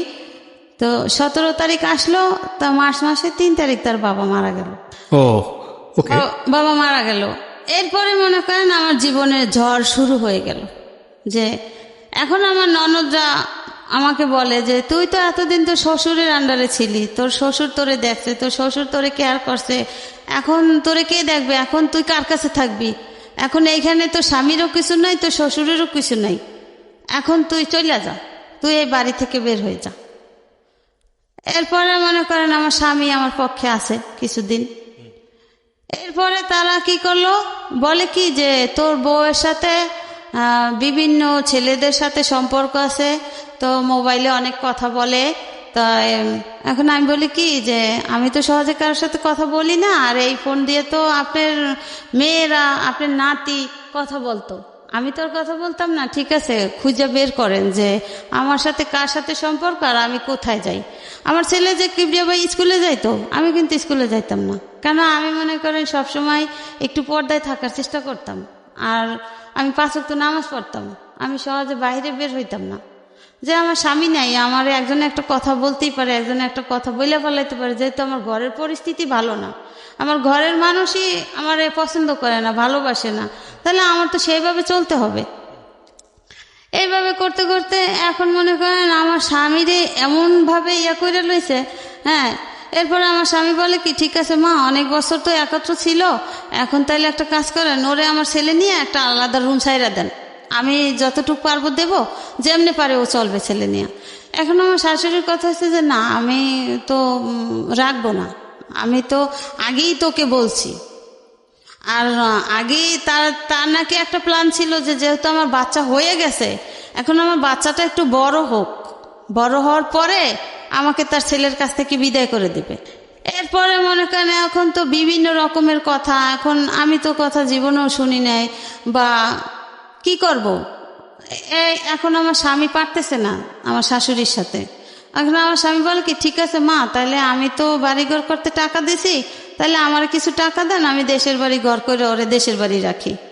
না, তা হবেই না, তা হবে না, তাকে বিদায় করা চাই। এখন কি করলো, দেখে যে না, আমার স্বামীও মোটামুটি আমার পক্ষে আছে। এরপরে আমি বলি কি, দেখো ছেলে তো বড় হয়েছে, এখন ছেলে তো আর অবুঝ না, হ্যাঁ ছেলেও বোঝে, তোমার ছেলেকে জিজ্ঞাসা করো, বা তোমার যে আত্মীয় স্বজন আছে, আশেপাশের লোক আছে, হ্যাঁ তুমি তাদের সবার কাছ থেকে খোঁজ খবর নাও আমি কোথাও গেছি কিনা। এরপরে মনে করেন এখন কোনো কিছু না পাইয়া, আমার এক বোন আছে সায়দাবাদ, মাঝে মাঝে আমার ননদদেরকে নিয়ে যাইতাম, আমার এই ছেলেকে নিয়ে যাইতাম। হ্যাঁ, আমি একা কখনো যাইতাম না, বা বেশিরভাগই আমার শ্বশুর আমাকে দিয়ে আসতো, আর আবার সেই গিয়ে নিয়ে আসতো। এখন বলে কি যে ঠিক আছে, কোথাও কোনো ইয়া নাই, এর বোনের সাথে সম্পর্ক আছে, বোনের হাজবেন্ডের সাথে। আমার বোনের 2 মেয়ে কলেজে পড়ে, এখন আর এক বাচ্চা হয়েছে, এখন 3 বাচ্চা। তো এইভাবে করতে করতে কিভাবে যে কি হইল, এরপরে আমার স্বামী বাহিরে চলে গেল। আমি অসুস্থ, এই এত বাজে টেনশনে আমি অসুস্থ হয়ে গেছি। এখন আমার স্বামী আমাকে বলে কি, দেখো এত বছর আমার বাবা ছিল, বাবার ইয়াতে তুমি থাকতে পারছো, এখন যে পরিস্থিতি, আমিও তো বাইরে চলে যাবো, তুমি এখানে থাকতে পারবে না, তার সাথে একটা কাজ করো, এখন তো আমার কাছে টাকা পয়সা নাই, তুমি আপাতত কিছুদিন যাইয়া তোমার বাবার বাড়ি থাকো। আমার মাও নাই, মাও মারা গেছে এর ভিতরে 10 সালে। এখন আমি বলি কি, আমি এত বছর তোমাদের বাড়িতে থাকলাম, আর এখন আমি বাপের বাড়ি যাই থাকবো, ছেলে বড় হয়েছে, ছেলে স্কুলে পড়ে, ছেলে তখন 6-এ পড়ে, তখন এখন আমি কার কাছে গিয়ে থাকবো, আর ছেলের লেখাপড়া কি হবে। বলে কি, তো ছেলে থাকুক, তুমি যাও। এবার আমি বলি কি যে ঠিক আছে, আমাকে বলে কি, যেহেতু তুমি অসুস্থ, তুমি দেশে যাই একটু ঘুরে ফিরে আসো, সুস্থ হয়ে যাবা। আমি কাছে কি ঠিক আছে, তাইলে আপনিও চলেন, আপনিও গিয়ে বেড়াই আসবেন, আর আমিও দেখি যদি সুস্থ হই, ঠিক আছে তাও থাক, ওর পরীক্ষা চলে। এখন আমাকে তারই বাড়ির এক ভাড়াটিয়ে বলে কি যে তুমি কোথাও যাইও না, তোমার পিছনে বড় ষড়যন্ত্র চলে। আচ্ছা, হ্যাঁ। আমি কই, কেন আপা, কি ষড়যন্ত্র? বলে তুমি যদি এই বাড়ি থেকে বের হও, এই বাড়িতে আর উঠতে পারবে না, তোমার এই বাড়ি থেকে বিদায় দেওয়ার প্ল্যান চলতেছে। এখন এই কথা শোনার পরে আমি বলছি কি, ঠিক আছে আমি কোথাও যাব না, ছেলের পরীক্ষা, তো পরীক্ষা শেষ হয় না, তারপরে আমি ছেলেকে নিয়েই তোমাকে নিয়ে বেড়াইতে যাব। বলে আমার তো অত সময় নেই, আমি তো চলে যাব, তাই তুমি যাও এখন। আমি বলছি না, আমি যাইতে পারবো না। এরপরে মনে করেন তারা কিতে কি করছে কি জানি না, মনে করেন আমার একেবারে আমি এত অসুস্থ, মরার অবস্থা। এখন আমার ভাইদেরকে ফোন দেয়, আপনার বোন অসুস্থ, আপনার বোনকে আইসা নেন। তা আমার ছেলের কাছে টাকা নাই, ওর বাবা মারা গেছে, ও হঠাৎ আইসা পড়ছে, হ্যাঁ, তো এখন কি করবে। এরপরে আমি যাই না, না যাওয়াতে মনে করেন এরকমের করতে করতে 1 মাস শেষ হয়ে যায়। সে যে ফেব্রুয়ারি মাসের 17 তারিখ আসছে, মার্চ মাসের 3 তারিখ তো তার বাবা মারা গেছে। এই মার্চ মাসটা সে ছিল তো এইভাবে গন্ডগোলের ভিতরে। এরপরে একদিন মার্চ মাসের লাস্ট তারিখে আমি আর সে শুয়ে আছি, আমার শাশুড়ি গিয়া বলে কি, এই ওঠ, আমার হাজব্যান্ডকে বলে এই ওঠ। এখন বলে কি, কেন মা, কোথায় যাব? বলছে ওঠ, এদিকে। গেছে অন্য রুমে ডাইকে নিয়ে, পাসপোর্টটা ছিল তার মায়ের হাতে। বলছে তুই এখন এয়ারপোর্ট যাইয়া পাসপোর্ট ওকে করে তুই কালকে সকালের ভিতর চলে যাবি, তুই থাকতে পারবি না। এরপরে সে ঠিকই মায়ের কথা মতো সে ওইটা ওকে কইরা আসে যে সে চলে যাবে। আমি আর জানি না, আমাকে কিছু বলে না। এপ্রিল মাসের 1 তারিখ গ্যাসের সমস্যা, সকালবেলা আমাকে বলে কি, তুমি একটু পোলাও রান্না করো। আমি কই কি এখন তো গ্যাস নাই, তাহলে তুমি পোলাও খাবা, আরো আগে বলতা এখন তো গ্যাস নাই, তাহলে একটা কাজ করি দুপুর দিক দিয়ে তো গ্যাস আসবে, হ্যাঁ দুপুর দিক দিয়ে পোলাও রান্না করে তোমার খাওয়াবো। হ্যাঁ বলে তুমি ওই সময় পাবা না। আমি তো তখন থাকলে তো আমি খাবো। আমি থাকলে তো তুমি খাবো মানে কোথায় যাচ্ছ? কয়ে যে আমি কিছুক্ষণ পরে চলে যাচ্ছি। এই এপ্রিলের 1 তারিখ। এখন আমি তো এটা শুই না, আমি কান্নাকাটি শুরু করে দিছি। আমি কই দেখো তোমার এই পরিস্থিতি, তোমার মা বোনরা এরকমের করে, তাহলে আমি ছেলেটা নিয়ে কি করব? না জানি আমার এরা মাইরেই ফেলাইবে, আমি থাকতে পারবো না। তাহলে তুমি আমার সাথে ওয়াদা করে যাও যে তুমি আবার কবে আসবা, তুমি কবে আসতেছো? এরপরে বলে কি আমি তোমার সাথে ওয়াদা করলাম, আমার ছেলে বড় হয়েছে, আমি তো বাবা মারা গেছে এই জন্য আসছি, তো আমার ওইখানের চাকরির মেয়াদ শেষ, তো আমার এমনি আমাদেরও আছে জুন মাসে এবং হিন্দু দ্বারা ধর্মে হয়তো একবারে আসতাম না, হয়তো ছুটিতে আসতাম। তো এখন আমি যাই, তো জুন মাসে আমি অবশ্যই আসবো। আমি বলছি না, আমি তোমাকে বিশ্বাস করি না, তুমি এত বছরে আসো নাই, তোমার বাবাও এত রিকোয়েস্ট করছে, আমি এত রিকোয়েস্ট করছি, তুমি আসো নাই, এখন তুমি চলে গেলে, তোমার মা করে ইয়া, তোমার বোনরা করে ইয়া, তাহলে আমারও জানে রাখবে না, আমারও মেরে ফেলাইবে, আমার ছেলেরও মেরে ফেলাইবে, আর তুমি তো আর আসবাই না। এরপর আমার হাতে হাত দিয়ে বলে কি না, আমি তোমার সাথে ওয়াদা করছি, আমার ছেলে বড় হয়েছে, আমার ছেলের জন্য আমাকে আসতে হবে, আমি চলে আসব, আমি আমার ডেট শেষ জুন মাসে, আমি জুন মাসে ঠিক চলে আসবো। আমি বলছি ঠিক তো? বলে হ্যাঁ ঠিক। এরপর ঠিক ওই সময় ওর মা বলছে কি তুই যে এই যাও, তুই আর বাংলাদেশে আসবি না, এটা আমার লাস্ট কথা। আর ওই যে বাজে কথা বইলা টইলা মোবাইল নিয়ে গেছে। এখন আমার স্বামী কয় কি যে ঠিক আছে মা, আমি মোবাইল তোমার কাছে দিয়ে গেলাম, ও মোবাইলে কথা বলবে না। আর আমি জানি যে প্রায় সময় রাত জায়গা আমার সাথে কথা বলতো, আমিই কথা বলতাম। এখন তোমার যদি সমস্যা হয়, আর তুমি তো সেই শুরু থেকেই বলছো যে না ফোনে কথা বলা যাবে না, ফোন দিতে না করছো, এবং ঘরে যে ফোন, সেই ফোনেও তোমরা আমাকে কথা বলতে দিতা না, তাও তোমরা বাহির থেকে শুনতা। আমি একটা চিঠি দিলে সেই চিঠিটা তোমরা ওর কাছে পৌঁছাইতা না, সেটা তোমরা গোপন করতা। এরপরে মনে করেন সে আবার জুন মাসের 25 তারিখ সকালবেলা হঠাৎ আইসা পড়ে আসছে। আচ্ছা, আইসা পড়ছে। আইসা বলে কি আমি তোমার সাথে ওয়াদা করছি না, দেখছো আমি আসছি। আমার মা আমাকে যতই বলুক যে আসবি না, আমার ছেলে এখন বড় হয়েছে, আমার সংসার দরকার আছে। আইসা পড়ছে কিবরে ভাই। আসার পরে মনে করেন কয়েকটা দিন সে ভালো ছিল, আমাদের সম্পর্কটা ভালো ছিল। এরপরে যে কি দিয়া কি হয়েছে আমি বলতে পারি না। এরপরে আমার শাশুড়ি আমাকে দেশে নিয়ে দিয়ে আসছে। দিয়ে আসার পরে আমার স্বামী বলে কি ঠিক আছে তুমি কিছুদিন থাকো, আমি তো আসি। এরপর 2 মাসের মধ্যে সে আবার আমাকে দেশে রাইখা, কোনো খোঁজখবর নাই, কোনো খোঁজখবর নেয় না। ছেলে এদিকে ওরে রাইখা দিছে, ওরে রাইখা আমাকে নিয়ে গেছে যে অসুস্থ, সে দেশের বাড়ি হাঁটাচলা করে সুস্থ হবে, মানে মিথ্যা বাহানা।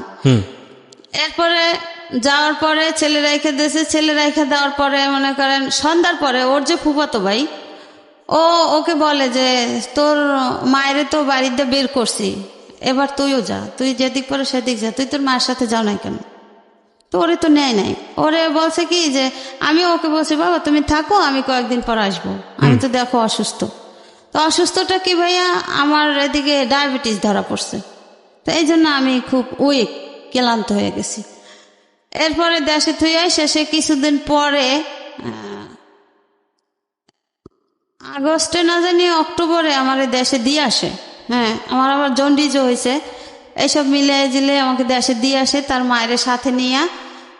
তারপরে দেশে দিয়ে আসার পরে আমাকে ডিসেম্বর মাসে সে চলে যায়। সে আমাকে যেদিন চলে যায় সেদিন আমাকে ফোন দিয়ে বলে কি যে আসসালাম তো সংসার করার জন্য, বাংলাদেশে আর থাকতে পারলাম না, আমি চলে গেলাম, তুমি ওখানেই থাকো। হ্যাঁ, এটা বললে চলে গেছে। আর তার কোনো খোঁজখবর নাই, সে কোনো খোঁজখবর নেয় না, আর কোনো ছেলেও আমার কাছে আছে। এদিকে আমার বড় ভাই ছিল, বড় ভাই মারা গেছে। বড় ভাইয়ের কাছে আমার শাশুড়ি ওর বাবারে বাহিরে পাঠাই দিয়া আমার শাশুড়ি বলে কি যে আমরা তো আপনার বোনকে আর নেব না, আপনার বোন আপনারা রাইখা দেন, আমার ছেলে বিদেশে চলে গেছে আর আসবে না। হ্যাঁ, এটা বলার পরে আমার ভাবি বলে কি ঠিক আছে, যদি না নেন, যদি আপনাদের ছেলে আমার বোন নিয়ে সংসার না করে আমার ননদ দিয়ে, তাহলে তার আমরা জোর করে করাইতে পারবো না, তাহলে আপনাদের ছেলে আপনারা নিয়ে যান। বলে না, আমাদের ছেলেরও আমাদের দরকার নেই, ছেলেও ছেলের মার কাছে থাকুক। এইভাবে তো মনে করেন এতদিন গেছে, এখন আমি সবার সাথে যোগাযোগ করি, আমার সাথে কেউ যোগাযোগ করে না। সবার ফোন দিলে ফোন কাইটা দেয়, বা তখন ঘরে টিএনটির লাইন আছে, ফোন দিলে ফোন ধরে না। এরপরে মনে করেন সে চলে যায়, এই কথা বলে, আর কোনো খোঁজ খবর নাই। আমার শাশুড়ি এই কথা বলে। হ্যাঁ, এবার ঠিক আছে, আমার ভাইরা বলে কি ঠিক আছে, তুই তো অসুস্থ, ঠিক আছে থাক, দেখি ও আবার বাংলাদেশে আসুক, কবে আসে। এরপরে তারা বলে কি, আমার শাশুড়ি আমার বড় ভাইকে ফোন করে বলে কি যে আমার ছেলে তো আপনার বোনকে নিয়ে সংসার করবে না, আপনি, আমার ছেলে ডিভোর্স দিয়ে দিয়েছে, আপনি আয়সা নিয়ে যান। তখন আপনার ছেলে কোন ক্লাসে পড়ে? আমার ছেলে তখন 6-এ প্রথম সেমিস্টার পরীক্ষা দিচ্ছে। আচ্ছা, সে 12 সালে। ওকে। হ্যাঁ, এরপরে মনে করেন আমার ভাইকে, এটা কি ধরনের কথা? এটা ফোন করে কে ফোন করে বলছে? আমার শাশুড়ি। শাশুড়ি ফোন করে বলছে? হ্যাঁ, ওর দাদি। ওকে। আর আমার স্বামী তো সেই ডিসেম্বর মাসের তারিখটা আমার মনে নাই, সে ফোন করে বলছে যে আসসালাম থাকতে, আর থাকতে পারলাম না মা বোনের জ্বালায়, তুমি ওভাবে থাকো আর আমি চলে গেলাম, আমার জীবনে সুখ নেই। এই কথা বললে সে মনে হয় বাহিরে গিয়ে আমাকে ফোনটা দিছিল, বাংলাদেশে থেকে আর ফোন টোন দেয় নাই।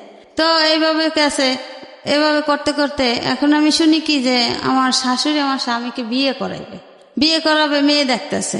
ডিভোর্সটা হয়ে গেছে? না, এর ভিতরে আমি কোনো কাগজপত্র কিছুই পাই নাই। আচ্ছা। তো আমার এদিকে আমার এক খালাতো ভাসুর আছে, এই মিরপুরে বাড়ি, সে একজন লয়ার। তার সাথে আমি কথা বলছি, প্রায় সময় কথা বলছি ভাইয়া এই ব্যাপার, এখন আমি কি করতে পারি?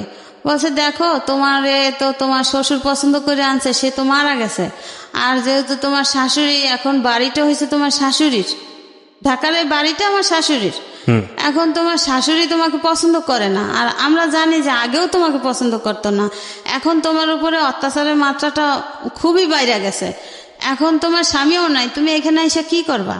হ্যাঁ, তার সাথে থাকো, দেখো ও কবে আসে বাংলাদেশে, ও আসলে তুমি আসতে পারো, কিন্তু এখন তোমার স্বামীও নাই, শ্বশুরও নাই, তুমি কার আশ্বাসে আসবা? কিন্তু সে তোমাকে রাখতে চায় না, তার ঘরে সে তোমাকে থাকতে দিবে না। ও এর ভিতরে একটা জটিল কথা রেখে গেছি ভাইয়া। কথা হয়েছে, আমার শাশুড়ি আমার সাথে একে তো আমাকে পছন্দ করতো না, ঠিক আছে, আরো মনে করেন আমার যে কয়েকটা ননদ আছে বড় বড়, হ্যাঁ, ওরা না মনে করেন বিভিন্ন রকমের ছেলেদের ঘরে আইনা আড্ডা দিত, তো ওগুলো আমি পছন্দ করতাম না, তাই আমার রুমে পর্যন্ত নিয়ে যাইতো। তো আমি একদিন আমার ননদদেরকে বলি কি যে দেখো, তোমরা যাই যা করো ওই ড্রয়িং রুমে, অন্য রুমে করো, কিন্তু আমরা এই পরিবেশে বড় হই নাই, আর এগুলো আমার ভাল লাগে না, আমার বিছানায় কেউ আইসো না। আর শাশুড়িকে বলছে কি যে আম্মা, এগুলো তো আপনার মেয়ে, এদেরকে বিয়ে দিতে হবে, আর ওরা যা করে এগুলো আবার আমার শ্বশুর পছন্দ করতো না। কি রে ভাই, সত্যি কথা বলি, এখানে বসে কেউ মিথ্যা কথা বলতে পারবে না। তো এই কাজটা করতো গিয়ে আপনার এক স্কুলের যে ব্যাচেলার স্যাররা আছে না, ব্যাচেলার ভাড়া দিত, দোতলায় ব্যাচেলার ভাড়া দিত। তো রাতের বেলা তারা টিভি ছাইরা, টিভির ড্রয়িং রুম আছে না, ওর রুমে বসে আড্ডা গল্প গুজব করতো। পরে মনে করেন, তো এখন ওই ভাসুরের সাথে আমি এইভাবে আলাপ করছি, আলাপ করার পরে মনে করেন ভাসুর আমাকে এইভাবে বললো, এগুলো কি ডিভোর্সের পরের ঘটনা, ডিভোর্সের আগের ঘটনা? না, আমি তো ডিভোর্স পাই নাই, এই ব্যাপারে তখন ডিভোর্স হয়ে গেছে অলরেডি? আমি তো জানি না, আজও পাই নাই ভাই। মানে এই ঘটনার পরেও আপনি এগুলো কন্টিনিউ করে গেছেন? ডিভোর্স আপনাকে জানাইছে আপনার ভাইকে? তো আপনার ভাই আপনাকে বলেনি যে এটা করেছে? না, ভাই বলছে যে তোর শাশুড়ি এই কথা বলছে, সে অন্য অন্য লোক দিয়ে আর কি, ওই যে যারা রায়বাড়ি করছে না, সেই রাইবারদের মাধ্যমে যে তাদেরকে বলেন আইসা বুঝা নিতে কাবিনের টাকা টোকা। আচ্ছা, তো আপনি কি করলেন এরপরে? তো এরপরে মনে করেন এখন আমি ওই উকিলের সাথে কথা বললাম, আমার ভাসুরের সাথে। সে বলছে যে দেখো, আপনার ভাসুর আপনার উকিল? আমার উকিল না, আমার এক খালাতো ভাসুর উকিল। ওকে, আচ্ছা। মানে তার সাথে আমি আলাপ করছি এই কথা শোনার পরে যে ভাইয়া এরকমের শুনি, বলে তুমি লোকমুখে কথা শুনবা কেন? এটা তো যদি তারা এই কাজটা করে থাকে তাহলে তো সেটা তোমার কাছে যাবে। হ্যাঁ, তুমি যাইলে পরে তুমি কিছু বলতে পারো, কিছু করতে পারো, সেটা তুমি অ্যাকসেপ্ট করলে করতে পারো, না করলে না করতে পারো, কিন্তু তুমি লোকমুখের কথা কেন শুনবা? হ্যাঁ, এটা হইতে পারে না, এটা কেন হবে? এরপরে আমি বলছি তাহলে এখন আমি কি করতে পারি? বলে দেখো তুমি ধৈর্য ধরো, তুমি এত বছর শ্বশুর বাড়ি স্বামী ছাড়া ছিল না, এখনো তুমি থাকো, যেহেতু বাপের বাড়ি দিয়ে আসছে থাকো, ভাই বেড়াদাররা তোর ফালাই দিবে না, থাকো, দেখো ও কবে আসে, তখন তুমি আইসো। এখন যেহেতু তোমার শাশুড়ির বাড়ি, এটা তোমার স্বামীরও বাড়ি না, শ্বশুরেরও বাড়ি না, এখন যেহেতু তোমার এখানে অ্যাকসেপ্ট করতেছে না, সে পছন্দ করে না, আগেও করে না, এখনো করে না, তো এখন তুমি এখানে এসে কি করবা? যাক তুমি ওখানে থাকো। আমার ওই ভাসুর বলল যে এটা তো তুমি পাও না, তুমি লোকমুখের কথা কেন শুনবা? এটা তো যদি সত্যিকারই হয়ে থাকে তুমি তো এটা পাবা, তোমার কাছে যাবে, পিয়ন নিয়ে যাবে। হ্যাঁ, যাক ভালো কথা। এরপরে সে 15 সালে আসছে, আমার স্বামী 15 সালে আসছে, সেই 12 সালে যাইয়া আবার 15 সালে আসছে। আসার পরে আমি মনে করেন লোকের কাছে শুই না, আমি ছেলেকে নিয়ে আয়সা করছি। আয়সা শুনি কি যে সে যেদিন আসছে তার পরের দিনে আমার শাশুড়ি তাকে লুকাইছে, মানে আমি যেন আসলে না পাই বা বাড়িতে না উঠতে পারি, এই জন্য সে কুয়াকাটা তার বোন আছে, বোনদের বাড়ি পাঠাই দিছে। আচ্ছা, লুকানোর পরে কি হয়েছে? এরপরে আমি মনে করেন তাদেরই আত্মীয় স্বজনরা আমারে ফোন করে বলছে যে ও তো আসছে, ও এরকমের এইখানে আছে, তো যেহেতু তুমি ঢাকাতে যাইতে নিয়েও শুনলা যে নাই, তো তুমি তোমার স্বামীর কাছে যাইতে পারো, গিয়ে দেখো যে কি বলে। এরপরে আমারে তারা ঠিকানা দিল, যাদের বাড়ি আছে তারই ভাই আমারে ঠিকানা দিল যে ভাবি তোমার তো ছেলে বড় আছে, তোমার ভয় কি, তুমি ছেলে নিয়ে যাও, ভাইয়ার মুখোমুখি হও, কি বলে সেটা শোনো। এরপরে ভাই আমি সেই কুয়াকাটা আমার এই ছেলে নিয়ে গেলাম। যাইয়ে দেখি কি যে সে শোয়া, সে ওইখানের এক আর্মিতে আগে চাকরি করতো, সে রিটায়ার্ড, ওই এক বুড়া আঙ্কেলকে নিয়ে গেলাম। নিয়ে যাওয়ার পরে আঙ্কেল জিজ্ঞাসা করলো যে তুমি কি এই মহিলাকে চিনো, তুমি কোথা থেকে আসছো? কয় আমার বাড়ি ঢাকা। বলে তাহলে তুমি কি এই ছেলেটা, এই মহিলা চিনো? কয় হ্যাঁ। কারা কারা? কয় আমার স্ত্রী সন্তান। আমার স্ত্রী সন্তান? কয় তোমার স্ত্রী সন্তান শিওর? কয় হ্যাঁ। কয় তাইলে তুমি স্ত্রী সন্তান তোমাকে খুঁজতে আসছে কেন, তুমি এখানে কেন? বলে আমি খালার বাসায় বেড়াইতে আসছি। হ্যাঁ, বলছে বেড়াইতে আসছো, তাহলে তোমার স্ত্রী সন্তান তোমাকে খোঁজে কেন? তা স্ত্রী সন্তান কোথায় থাকে? বলে সে তার বাবার বাড়ি থাকে। তাহলে তুমি কোথায় থাকো? তাহলে আমি তো বিদেশে ছিলাম, আমি আসছি, আমি আয়সা খালার বাড়িতে আসছি, খালা তো ভাইয়ের বাড়িতে আসছি, বেড়াইতে আসছি। বেড়াইতে আসছো, বউয়ের সাথে যোগাযোগ করো নাই? বলে যে না, আমার মা নিষেধ করছে। এটা কি মা ভক্তি নাকি কি বলবো এটাকে জানি না, মানে স্টুপিডিটির একটা সীমা থাকা উচিত। হ্যাঁ বলেন তারপর। এরপরে মনে করেন লুকাইয়া এরপরে ওইখানের লোকজন, ওই আর্মির যে ওই কাকা মনে করেন আরো লোকজন ডাকছে, বা ওই যে খালাতো ভাইয়ের বাসায় গেছে, মানে হেরা ভাই বোনা, ওরা ভাই বোনেরা সবাই বসছে। বসার পরে বলছে যে তুই এইভাবে লুকোচুরি কেন করো, তুই কি বউ রাখবি না রাখবি না? বলে কি যে না, আমি তো, আমার মায় তো আমার বিয়া করাইবে, আমি তো এরে নিয়ে বাসায় উঠতে পারবো না, আমার মায় এরে নিয়ে বাসায় উঠতে দেবে না। তাহলে তুই কি করবি? ওই আর্মি কাকা জিগে তাহলে তুমি কি করবা? তুমি কি এই বউ নেবা না কি আমরা পুলিশ খবর দিব তোমাকে?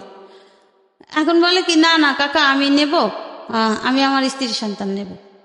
এই কয়া ঠিক আছে, মিল টিল হয়ে গেছে। সেই বিকালবেলা তখন আর কি ওর মায়ের ফোন দিছে, ওই কাকাই ওর বাবার নাম্বার দিয়ে ফোন দিছে। ফোন দেওয়ার পরে ওর মা, ওর দাদি বলে কি যে ও যদি ওই বউ নিয়ে আসে, আমি আমার ঘরে উঠতে দেব না। আমি ও বউ আগেও মানি না, এখনো মানি না, এখন তো মানার কোনো প্রশ্নই আসে না। আমি তো বউ বের করিয়ে দিছি বাড়ি থেকে, আমি কি বাড়িতে উঠানোর জন্য বের করছি? আমি তো বের করার জন্যই বের করছি। আমি মানি না, আমি আমার ছেলেকে আমার পছন্দ মতো বিয়ে করাবো। এরপরে তারা জিজ্ঞাসা করলো যে তোমার মা তো এটা বললো, এখন এটা তো তোমার স্ত্রী, তোমার সন্তান, তোমার মা কি করলো ওটা তো দেখার দরকার নাই, তোমারটা তোমাকে বুঝে নিতে হবে। বলছে হ্যাঁ, আমি স্ত্রীর সন্তান নিয়ে ঢাকাতে যাব। ঠিক আছে, ভালো কথা। এরপরে তারা শিখাইয়া দিল না কি করলো, সে সন্ধ্যার পরে সারাদিন এই ছেলে নিয়ে ঘুরলো, আমার সাথে কথা বললো, কথা বলার পরে সে সন্ধ্যার পরে ওখান থেকে পালাই আইসা পড়ে। আমাকে আমার ছেলেকে রাইখা ওখান থেকে তার ওই খালাতো ভাইয়ের বাসা থেকে পালাইয়া আইসা পড়ে। এখন তার ফোন দেয়, তার ফোন বন্ধ। সে পালাইয়া আইসা কোথায় আসে, তার আমতলি, আবার তার বোনের শ্বশুর বাড়ি আছে ওখানে। এরপরে আবার আমি খুঁজতে খুঁজতে খুঁজতে খুঁজতে সেই 15 সালে কোরবানির সময় আমি খুঁজতে খুঁজতে ছেলে নিয়ে আবার তার কাছে গেছি যে কিভাবে আমি চাইছি যে আমার এত বছরের সংসার, আমার ছেলেটা বড় হয়ে যায়, আমার সংসারটা ঠিক থাকুক, আমার ছেলেটার মান সম্মান ঠিক থাকুক, সে সমাজে মাথা বড় হয়ে সে বাঁচুক, সে ভালো একটা স্কুল কলেজে লেখাপড়া করুক। এই আমি তাকে নিয়ে আসলাম, সে আমাদের সাথে আসলো, আইসা সপ্তাহখানে ছিল। আমার বোনের বাসায় বেড়াইছি তাকে নিয়ে। এরপরে আমি হেদের বাড়িতে গেছি। হেদের বাড়িতে যাওয়ার পরে হ্যাঁ মা আমার চাচি শাশুড়ির ফোন দিয়ে বলে যে ওরে জিজ্ঞাসা করেন যে ও কি আমার সম্পত্তি চায় না ওর স্ত্রী সন্তান চায়। ও যদি ওর স্ত্রী সন্তান গ্রহণ করে তাইলে আমি ওকে আমার সম্পত্তির এক কানা করেও দেব না। এরপরে সে রাতের বেলা এক জায়গায় শুই, ছেলে নিয়ে শোয়, আমি শুই। এটা কি মানে আপনার শ্বশুর বাড়িতেই আপনারা একসঙ্গে থাকছিলেন আলাদা আলাদা করে? হ্যাঁ, শ্বশুর বাড়ি বরিশালে, কাশীপুর। এরপরে সে ফজরের আজান দেয়, তখন আমাকে বলে কি তানভীর মা ওঠো, নামাজ পড়বো না? আমি বলছি হ্যাঁ নামাজ পড়বো। এই কথাটা বললে সে কিবরে ভাই সে যে বাহিরে নামে আর সে ঘরে ফিরে না। এরপর সে পালাইয়া ডাকাতে আইসা পড়ে, আমাকে আমার ছেলেকে ওখানে রেখা। এখন আমার চাচি শাশুড়ি বলে কি, আমার সেই চাচা শ্বশুর বাহিরে থাকে থাইল্যান্ডে। এখন আমার চাচি শাশুড়ি বলে কি যে তোমরা বাড়িতে চলে যাও, আমি ঢাকা যাব। এদিকে তার আবার আমার চাচাতো দেবর একটা মেয়ে নিয়ে ঢাকাতে এসে পড়ছে, এই খবর জানতে পারছে, এখন সে ঢাকাতে আসবে। এখন আমি কার কাছে থাকবো? এরপর আমি আমার বাবার বাড়ি চলে যাই। যাওয়ার পরে মানে সপ্তাহখানে পরে আমাকে একজনে ফোন দিয়ে বলে কি যে তুমি দেশে আছো, তোমার স্বামী বিয়ে করে বউ নিয়ে আসছে। আমার শাশুড়ি অলরেডি সে নিজে দাঁড়াই থেকে তাকে বিয়ে করায়। আমার শাশুড়ি নিজে দাঁড়াই থেকে বিয়ে করে, মানে আপনি ছিলেন ওই সময়? আমি তো বাড়িতে মানে আপনার নিজের বাড়িতে, মায়ের বাড়িতে? হ্যাঁ, আমি আমার মায়ের বাড়িতে। ওকে। এখন আমাকে একজন ফোন করে বলে যে তারই ওদেরই বাড়ির এক ভাড়াটিয়া বলে যে ভাবি তুমি দেশে কি করো, তোমার স্বামী দিয়ে বিয়ে করে আর একটা বউ আনছে। এরপরে আমি কথাটা শুনে আমি ছেলেরে বললাম কি তানভীর তোর বাবা তো বাড়িতে, হ্যাঁ তাই তোর বাবা নাকি বিয়া করছে, তোর দাদি বিয়া করাইছে, বউ আনছে। ছেলে বলে কি চলো আমরা যাই বাড়িতে। এই 15 সালে কি রে ভাই। এরপরে বাড়িতে আসছি। এর আগে আমার স্বামী বাংলাদেশে আসছে সেই কথা শুনে আমি বাড়িতে আরো একবার আসছি যে আমার শাশুড়ি আমার স্বামীকে আমার সন্তানের মুখোমুখি হতে দেয় নাই। সে ঘর থেকে যখনই আমরা দরজা নক করছি লুকিং গ্লাস দিয়ে দেখে সে অন্য রুম দিয়ে সরাই দিয়েছে, কয়েছে বউ বাচ্চার সামনে তুই যাবি না, তুই ঘর থেকে বের হয়ে যা। আমরা এক দরজা রুমে ঢুকছি, আর এক দরজা খুলে দিয়ে সে বাইরে বের করে দিয়েছে। আগে বিয়ে হয়ে গেছে। এরপর বিয়ে করে বউ আনছে। পরে আমি গেছি আমার ছেলেকে নিয়ে, দুপুরবেলা যাই উঠছি, সে শুক্রবার দিন বউ নিয়ে আসছে। আমি এর পরের দিনই শনিবার দিন যাই আবার বাসায় উঠছি। বাসায় ওঠার পরে ছেলে জিজ্ঞাসা করে আব্বু ওই মহিলাকে? বলে কে? তোর একটা আন্টি। কয় আন্টি কোথা থেকে আসলো? কেমন আন্টি? বলে কি যে তোর আন্টি।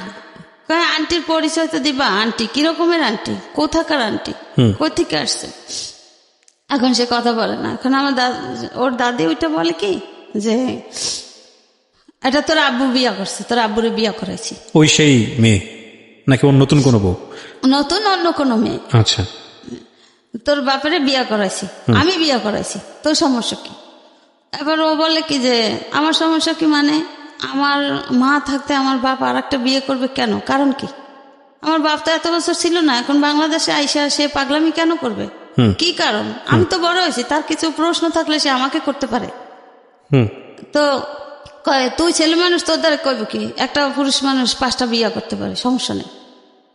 বলছে বিয়ে করতে পারে, ভালো কথা। আমার মায়ের তো অনুমতি নেবে, আমার মায়ের কাছে সাজেশন নেবে না সে? আমার মা যদি বলে তাহলে সে বিয়ে করবে, তা না হলে সে কিভাবে বিয়ে করে? কত ছেলে মানুষ, তোর কাছে এত কথা বলবো কি, যা তুই বসে সর। এখন আমার স্বামীরে ওর বাবারে সে ঘর থেকে বের করে দেয়। কে বের করে দেয়? ওর দাদি। আচ্ছা। এখন আমরা যেহেতু উপস্থিত হয়েছি, এখন একটা ঝামেলা হইতে পারে। হ্যাঁ, তো ওরে বারবার কাকি তুই যা, ও সামনে গিয়ে দাঁড়াইছে, আবু তুমি কোথায় যাও?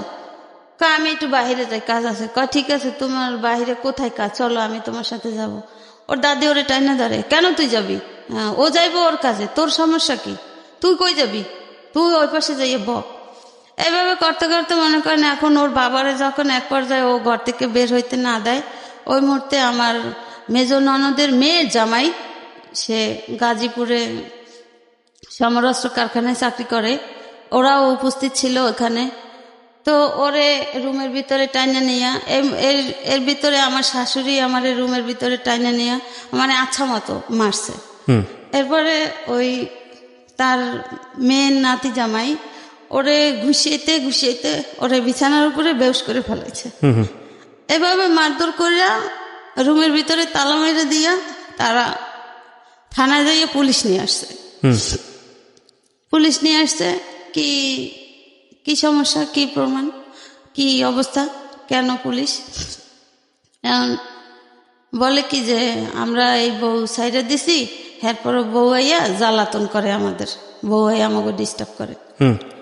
এরপরে এলাকার লোকজনও কিছু কিছু আসছে, আইসা আমারে জিজ্ঞাসা করছে। এরপর আমি বলছি যে কাকা এই ব্যাপার, আমার এরকমের অসুস্থ ছিলাম, আমার দেশে দিয়ে আসছে, আমার শ্বশুর মারা যাওয়ার পরে, আপনারা তো সবই জানেন এলাকার লোক, তো এখন আমি আসছি, আমি আরো 2 বার আসছি, তখনও আমার ঘরে উঠতে দেয় না আমার শাশুড়ি।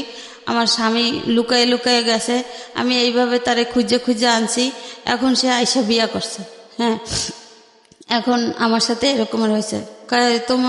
তোমার সাথে কি কোনো ডিভোর্স হয়েছে? আমি বলছি না কাকা, আমি এরকমের কোনো প্রমাণ, কোনো কাগজ আমি পাইনি। বলছে কত বছর? আমি বলছি এই যে তানভীরের দাদা মারা যাওয়ার পর থেকে 12 সাল থেকে এই ঘটনা।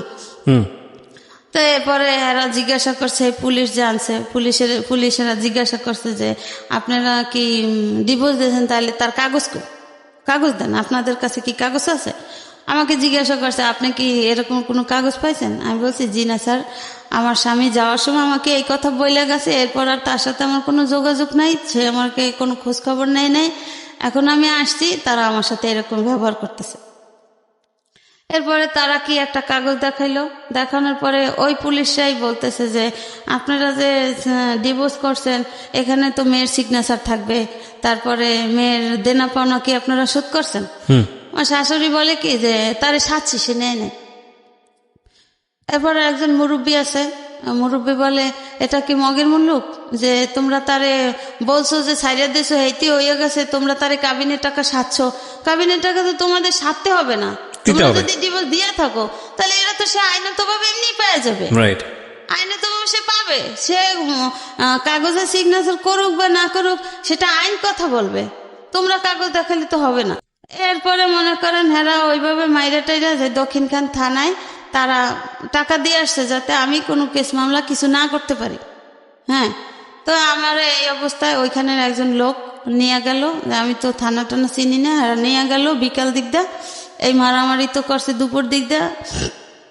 এরপরে ওই পুলিশরাও বলল যে না এটা তো হবে না, ঠিক আছে তুমি যেহেতু এই তোমার ছেলে, আমি বলছি জি স্যার এই আমার ছেলে। হ্যাঁ, বলে যে ছেলে তো যথেষ্ট বড়, ছেলে তো আর ছোট না, ছেলেও তো কিছু বলতে পারে, ঠিক আছে তুমি আইনের আশ্রয় নাও, এই কথা আমারে বলল। এরপরে আমি একজন লোক নিয়ে আমি দক্ষিণখান থানায় গেলাম। দক্ষিণখান থানায় যাওয়ার পরে ঘটনা বললাম যে স্যার এই ঘটনা। তো একজন ওসি কেস লিখতে নিয়ে অর্ধেক লেখছে স্যার ভাইয়া, লেখার পরে তার একটা ফোন আসছে, সে কাগজটা ছিঁড়ে ফালাই দিছে সঙ্গে সঙ্গে। হ্যাঁ, সে ওই যে লেখছে যতটুকু আমার শিকার অব্দি আমার মুখের জবান, সে ওই কাগজটা ফালাই দিছে। এখন সে আর আমাকে কিছু জিজ্ঞাসাও করে না আর কিছু লেখেও না। এখন আমি অনেক সময় বসে আছি পর আমি যাকে নিয়ে গেছি সে আবার আমার ইশারা দিয়ে ডাকছে, বলছে কি ব্যাপার তুমি কাগজটা এখনো আনতে পারো নাই?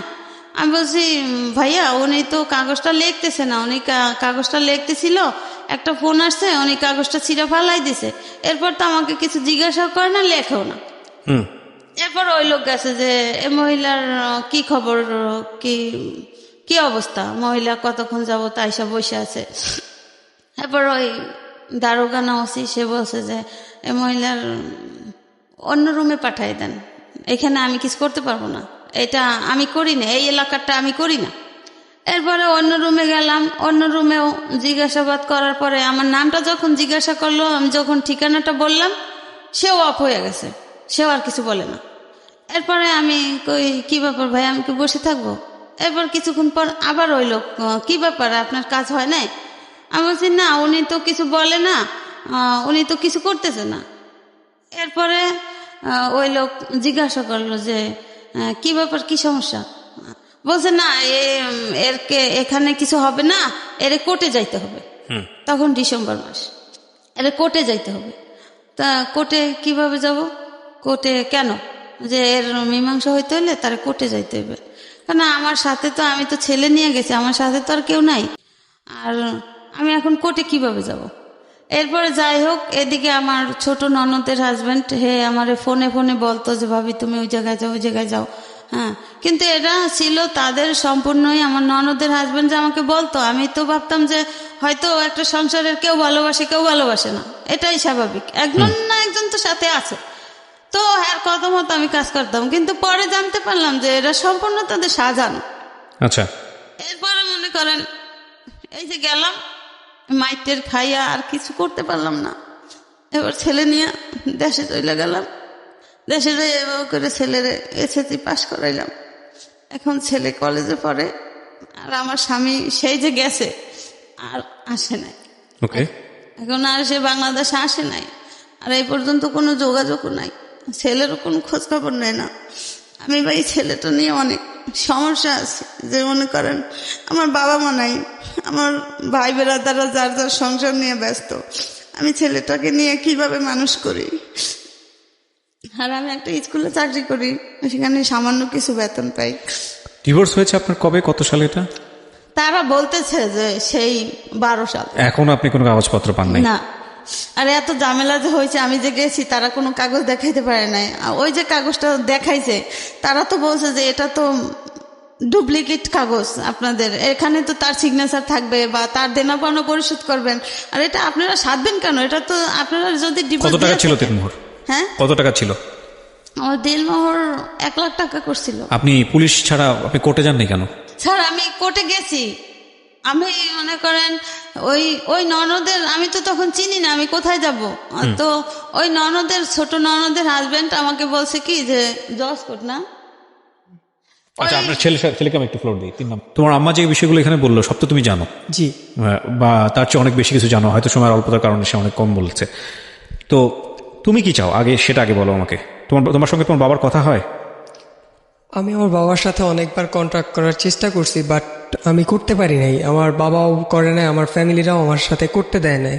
আচ্ছা, তুমি তোমার বাবার সঙ্গে, বাবার এখন কি আছে, মানে উনি কি বাংলাদেশে থাকেন নাকি দেশের বাইরে থাকে? আমার বাবা এখন বাহিরে আছে, এটা জানি। আর ওনার যে সেকেন্ড ফ্যামিলি, ওনারা কি বাংলাদেশে? আমার বাবাকে যে সেকেন্ড যে বিয়ে করাইছিল তারা, সেই বউ, আমি যতটা শুনেছি যে সে এখন পর্যন্ত যে ঈদের সময় যে গেছে, ওই যে গতবার ঈদে যে গেছে, এখন পর্যন্ত আসে নাই। এই ঈদে তার নাকি 1 বছর হয়ে গেছে যে যাকে বিয়ে করাইছে আর কি নতুন, উনি যে গেছে। বাট আমি চাই যে আমার বাবা মা যাতে আবার একত্রিত হয়। আমার একজন ফুফা আছে। তুমি তোমার বাবাকে ফেস করেছো বিষয়টা নিয়ে? যে বিষয়টা আমার বাবার সাথে অনেকবার ফেস করার চেষ্টা করছি, বাট আমার ফ্যামিলি কেউই করতে দেয় না আমার সাথে কন্ট্যাক্ট। তোমার বাবা তোমাকে ফেস করে নাই? হ্যাঁ, আমার ফ্যামিলিও করতে দেয় না। আমার বাবা যদি করতে চাইছে, আমার দাদি ফুপি ওনারা কেউই করতে দেয় না। বিশেষ করে আমার একটা ফুফাতো ভাই আছে, ও বিশেষ করে করতে দেয় না। আর আমি যতবার বুঝলাম না, তুমি তো বয়স পড়ো, তোমার বয়স কত? আমার বয়স এখন 20 বছর। তুমি বুঝো না বিষয়টা, রিয়েলিটিটা তুমি বুঝো না। তোমার বাবার, আমি সরি টু সে, তোমার বাবা, তারপর আমি তোমার জায়গা থেকে নিশ্চয়ই অনেক রেসপেক্ট আছে। মানে একটা পুরুষের তো মেরুদণ্ড থাকে, আমি এভাবেই বলতে বাধ্য হচ্ছি। মানে গার্ডস তো কি এত সমস্যা যে ফ্যামিলি যাই বললো, যেহেতু সে নিজে ইনকাম করে, পয়সা রোজগার করে, এটা তো তুমি বুঝো। নিশ্চয়ই সেও চায় না তোমার মাকে লাইফে। এখন এখানে তুমি জোর করে হলো বা যে কোনো কিছু হলেও তো এটা তো সমাধান খুঁজতে পারবা না। এটা কি তুমি তোমার মাকে বোঝাও কখনো? আমি এটা আসলে বুঝাতে, আমার বাবার অনুভূতিটা আমি বুঝি, আমার মাকে সে চায় কিনা না চায়। কি বুঝো এটা? তো তুমি কি বুঝো আমাকে একটু বলো তো। আমি বুঝি সেটা হচ্ছে আমি আমার বাবাকে যেই কয়দিন দেখেছি আমার সামনে, আমার মার সাথে সে কোনোভাবে খারাপ বিহেভ করার চেষ্টা করেনি, বাট তার মাকে যখন দেখেছে সামনে আছে তখন আমার মার সাথে সে খারাপ ব্যবহার করে গেছে। বাট ওনার মা যখন সরে গেছে, আমার দাদি যখন আমার মা এবং বাবার চোখের আড়াল হয়েছে, তখন আমার মার সাথে কিন্তু আমার বাবা খুব সুন্দরভাবে কথা বলেছে। এটা ভয়ানক রকমের অন্যায়। আমরা মাকে অবশ্যই, মা হচ্ছেন পৃথিবীর সবচেয়ে সেরা উপহার, কিন্তু মা যদি কোনো অন্যায় করেন সংসার নিয়ে, যেটা ওদের ক্ষেত্রে হয়েছে, সেখানে যে মাকে একদম বাধ্যবাধক, মাকে যে কিছু বলা যাবে না, মা যে অন্যায় করছে সেটা বলা যাবে না, এবং এটা বললে যে ধর্মীয়ভাবেই বলি বা অন্য কোনো দিক থেকেও যে একটা বড় ধরনের অপরাধ হয়ে যাবে, তা কিন্তু আসলে না। কারণ যে কোনো ব্যক্তি যদি কোনো অপরাধ করেন তাকে প্রপারলি সেটা বলার অধিকার আমাদের ধর্মীয়ভাবেও দেওয়া হয়েছে যে তুমি সেটা অপরাধ করছো এবং সেটা করা অন্যায়। এবং স্ত্রীর অধিকার নিয়ে সে কখনোই দাঁড়াতে পারেনি তার হাজব্যান্ডের কাছে বিকজ অফ তার শাশুড়ি। এটা ওনারা যা বললো সেটা যদি সত্যি হয়ে থাকে তাহলে বিষয়টা তাই। আর দ্বিতীয়ত যেটা বলবো যে যেই লোকটা তা সারা জীবন তার মার কথা শুনে আপনাদেরকে সাপোর্ট করতে পারলো না, সেই লোকটার পিছনে অন্য হয়ে দৌড়ানো তো কোনো মানে নেই। বরং আপনারা তাকে ক্ষমা করতে পারবেন কিনা এটাই চিন্তা করেন। আপনার তো মেয়েও হতে পারতো বাংলাদেশের সামাজিক কন্টেস্টে। আমি যদি চিন্তা করি ওর বয়স দিয়ে এখন 20 হতো এবং যদি মেয়ে হতো আপনার জন্য এটা আরও বিপজ্জনক হতো। এটাই আমাদের রিয়েলিটি বাংলাদেশের সামাজিকতার বাস্তবতায়। বিয়ে দিতে সমস্যা হতো, একটা চাকরি বাকরি নিয়ে দৌড়াদৌড়ি করতে গেলে সমস্যা হতো, বিভিন্ন রকমের সমস্যা হয়, যে নারীকেন্দ্রিক যে যত রকমের সমস্যা আমাদের সমাজে আছে, সেই জায়গাটায় আপনি একদিক থেকে এগিয়ে আছেন। এখন আপনার ছেলেটার পড়াশোনার জন্য যে খরচের দরকার, ও তো নিজেই কিছু না কিছু করে রোজগার করতে পারে, ওর সে সামর্থ্য আছে, দেখতে শুনতো মাশাআল্লাহ সুন্দর। সুতরাং এই জায়গা থেকে তো আপনি একদিক থেকে এগিয়ে আছেন। আপনার হাজব্যান্ড যদি কোনো দিন এমন হয় সহায় সম্বল সব কিছু হারিয়ে আর কোথাও কোনো জায়গা নাই, সে পাচ্ছে না, আপনাদের ফ্যামিলিতে আসছে, তখন আপনারা হয়তো অনেক বেশি ওয়েল এস্টাবলিশড। এই প্রশ্নের উত্তর নিয়ে অনুষ্ঠানটা শেষ করবো আমি, আর বাকিটা সবটুকু আপনিও বুঝেন, আমাদের লিসনাররাও বুঝে। আপনারা ওয়েল এস্টাবলিশ, আপনার ছেলে একটা ভালো চাকরি করে, হয়তো ভবিষ্যতে নিশ্চয়ই হবে, ভবিষ্যতে ইনশাল্লাহ হবে, এবং আপনার হাজব্যান্ডের যদি কোথাও যাওয়ার জায়গা না থাকে আপনাদের কাছে আসে, আপনারা মেনে নেবেন? জি, আমি মেনে নিব। আমি তার সন্তান। আপনি মানবেন? আপনাকে প্রশ্ন করেছে, আপনি মানবেন? তখন আপনার খাওয়ার কোনো সমস্যা নাই, কষ্টের নাই, আপনার সব কিছু ওয়েল এস্টাবলিশ, আপনার ছেলে লেখাপড়া করে একটা চাকরি বাকরি করছে, আপনার ছেলের যে রেসপেক্ট আছে তার বাবার প্রতি, সেটার জন্য আমার যথেষ্ট রকমের তার প্রতি রেসপেক্ট। কিন্তু আপনি কি পারবেন আপনার হাজব্যান্ডকে মেনে নিতে? ধরেন বৃদ্ধ বয়সে তারা কোথাও কোনো যাওয়ার জায়গা নাই, তার মাও বেঁচে নাই, তার যে সংসার সে সংসারও নাই, কেউ তাকে জায়গা দিচ্ছে না, আপনার ঘরে আসছে, আপনার কাছে শেল্টার চাচ্ছে, আপনি পাবেন তাকে জায়গা দিতে? একদম ভিতর থেকে যেটা আসবে সেটাই বলবেন, অনেস্ট ওপিনিয়ন। স্যার আমি সেটা বলতে পারি না, হয়তো উনি কনফিউজ এবং উনি পারবে না, কারণ ওনার জায়গা থেকে উনি যতটা কষ্ট পাইছেন, এই কষ্টটা ভয়ানক রকমের কষ্ট। 13 বছর বয়সে বিয়ে হয়েছে একটা ভদ্রমহিলার। আপনি একটা জিনিস চিন্তা করে দেখেন, ওনার লেখাপড়া কিন্তু তেমন একটা না, 6-7 পড়া অবস্থায় বিয়ে হয়েছে। এবং আমাদের গ্রামীণ সমাজের জায়গাটা থেকে আমি গল্পটা শুনছিলাম, এরকম অসংখ্য মহিলা আছেন যারা বছরের পর বছর কষ্ট করে যান, বছরের পর বছর হাজব্যান্ডকে কাছে পায় না, এবং মানে ওই যে কথা আছে না, বুকে পাথর বাঁধা, কলিজায় পাথর বেঁধে অপেক্ষা করেন একটা দিনের জন্য, একটা সময়ের জন্য, যারা আসবেন দেশের বাইরে থেকে, 10টা দিন ভালো থাকবেন, একটু সময় আবার ওই বছরের পর বছর অপেক্ষা করবে। এই ভদ্রমহিলা না পেয়েছে স্বামী, না পেয়েছে সংসার, এবং জীবনে যেই দায়িত্বটা পেয়েছে সন্তান মানুষ করতে গিয়ে, সেটাও তিনি যথেষ্ট কষ্ট দুঃখ করে সন্তানকে মানুষ করার চেষ্টা করেছেন। সন্তান মাশাআল্লাহ এখন বড় হয়েছে, সে হয়তো নিজের পথ দেখতে পারবে, কিন্তু সবচেয়ে দুঃখজনক হবে এই সন্তান যদি তার মাকে যদি ভবিষ্যতে ঠিকমতো টেক কেয়ার না করে। আপনি আমাকে এটা বলেন তো, আরেকটা প্রশ্ন আপনাকে করি, আপনার সন্তান যদি এরকম একটা বিয়ে করে, যে সে বিয়ে করার পরে সে বায়াস্ট হয়ে গেল তার স্ত্রীর প্রতি, এবং তার স্ত্রী চাচ্ছে আপনার কাছ থেকে তাকে দূরে সরাই দেয়, এবং সে দূরেই সরাই নিয়ে গেল, আপনার ফিলটা কি হবে? ভয়ানক হবে, আমি জানি, কিন্তু আপনি যদি তার ওয়াইফকে সহ্য করতে না পারেন, আপনি কি আপনার সন্তানকে তার ওয়াইফের কাছ থেকে সরাবেন? না স্যার, এটা আমার অন্তর থেকে আমি বলছি যে আমি যতটা কষ্ট পাইছি আমার শাশুড়ি, ফ্যামিলি, স্বামী দিয়া, আমার ছেলের জীবনে এরকমের কষ্ট আসুক আমি সেটা কখনো চাইবো না, এবং আমরাও সেটাই চাই, কখনো চাই না, আমরাও সেটাই চাই। আমরা কিন্তু অনেক ক্ষেত্রে চাইবো আমার ছেলে ভালো থাকুক। আমরা কিন্তু এটা অনেক ক্ষেত্রে শুনি, বউ শাশুড়ির যে সম্পর্ক আমাদের সামাজিকতায়, আমরা অনেক সময় শুনি যে শাশুড়িরা অনেক বেশি টর্চার হচ্ছেন বউয়ের দ্বারা, বউ বড় না মা বড়, বউ বড় না শাশুড়ি বড়, এইসব ধরনের অনেক কথাবার্তা আমরা শুনি। আজকে যে গল্পটা আমরা এখানে পেলাম, এটা খুব দুঃখজনক যে একজন শাশুড়ি, হয়তো তার জায়গা থেকে অনেক কিছু বলার ছিল, কিন্তু একটা সংসার ভাঙার দিকে নিয়ে যাওয়া, একটা সংসারকে উদ্বাস্তু করে ফেলা, এবং এই ভদ্রমহিলার কিন্তু বাবা বেঁচে নেই, এবং এনার কোনো আয় রোজগারের অবস্থা নাই, সে অবস্থায় তাকে বিপদে ফেলে দেয়। আপনি চিন্তা করে দেখুন, দেশের বাইরে থেকে এসছে তার হাজব্যান্ড, এবং তার হাজব্যান্ড, সে হাজব্যান্ডের পিছনে দৌড়ে বেড়াচ্ছে, কোথায় যাবে, 2টা দিন তার সঙ্গে থাকা, একটা দিন, এবং এই অবস্থায় সে জীবনের সবচেয়ে ভয়াবহতম কষ্ট যেটা পেল সে হচ্ছে সেকেন্ড বিয়েটা। এবং তারপরেও সে এখন এসছে এখানে এই জীবন গল্পটা বলার জন্য, এবং সেখানে একটা জায়গায় সে তার হাজবেন্ডকে নিয়ে একটা কটু কথা বলে নাই, একটা জায়গায়। আমরা শিক্ষিত হই, মূর্খ হই, অশিক্ষিত হই, আমাদের অনেক কিছু শেখার আছে আজকের এই জীবন গল্পটা থেকে। আমি একটা ঢেউবিহীন গল্প আমি আপনাদের সামনে উপস্থাপন করেছি। আমি জানি যে সেখানে কোনো রোমাঞ্চ নেই, সেখানে কোনো মারমার কাটকাট কথা নেই, সেখানে কোনো অ্যাকশন নেই, থ্রিলার নেই, কিন্তু এটা একটা জীবন গল্প। এবং এই জীবন গল্প, এরকম অসংখ্য অসংখ্য জীবন গল্প আমাদের গ্রামে গঞ্জে ছড়িয়ে আছে। অসংখ্য অসংখ্য নারীর ভয়াবহ রকমের ত্যাগ আছে একটা পরিবারের প্রতি, যেগুলো কোথাও আসে না। আমরা আমাদের এই অনুষ্ঠান থেকে রেসপেক্ট জানাই সেই সব নারীদের প্রতি যারা নিজের জীবনটাকে তিলে তিলে শেষ করে ওই সব পরিবার, যে পরিবারে তাদের বিয়ে হয় কিংবা সন্তানদের জন্য দায়ী করে যান, তাদের কথা কোথাও আসে না। আপনারা সবাই অনেক ভালো থাকুন।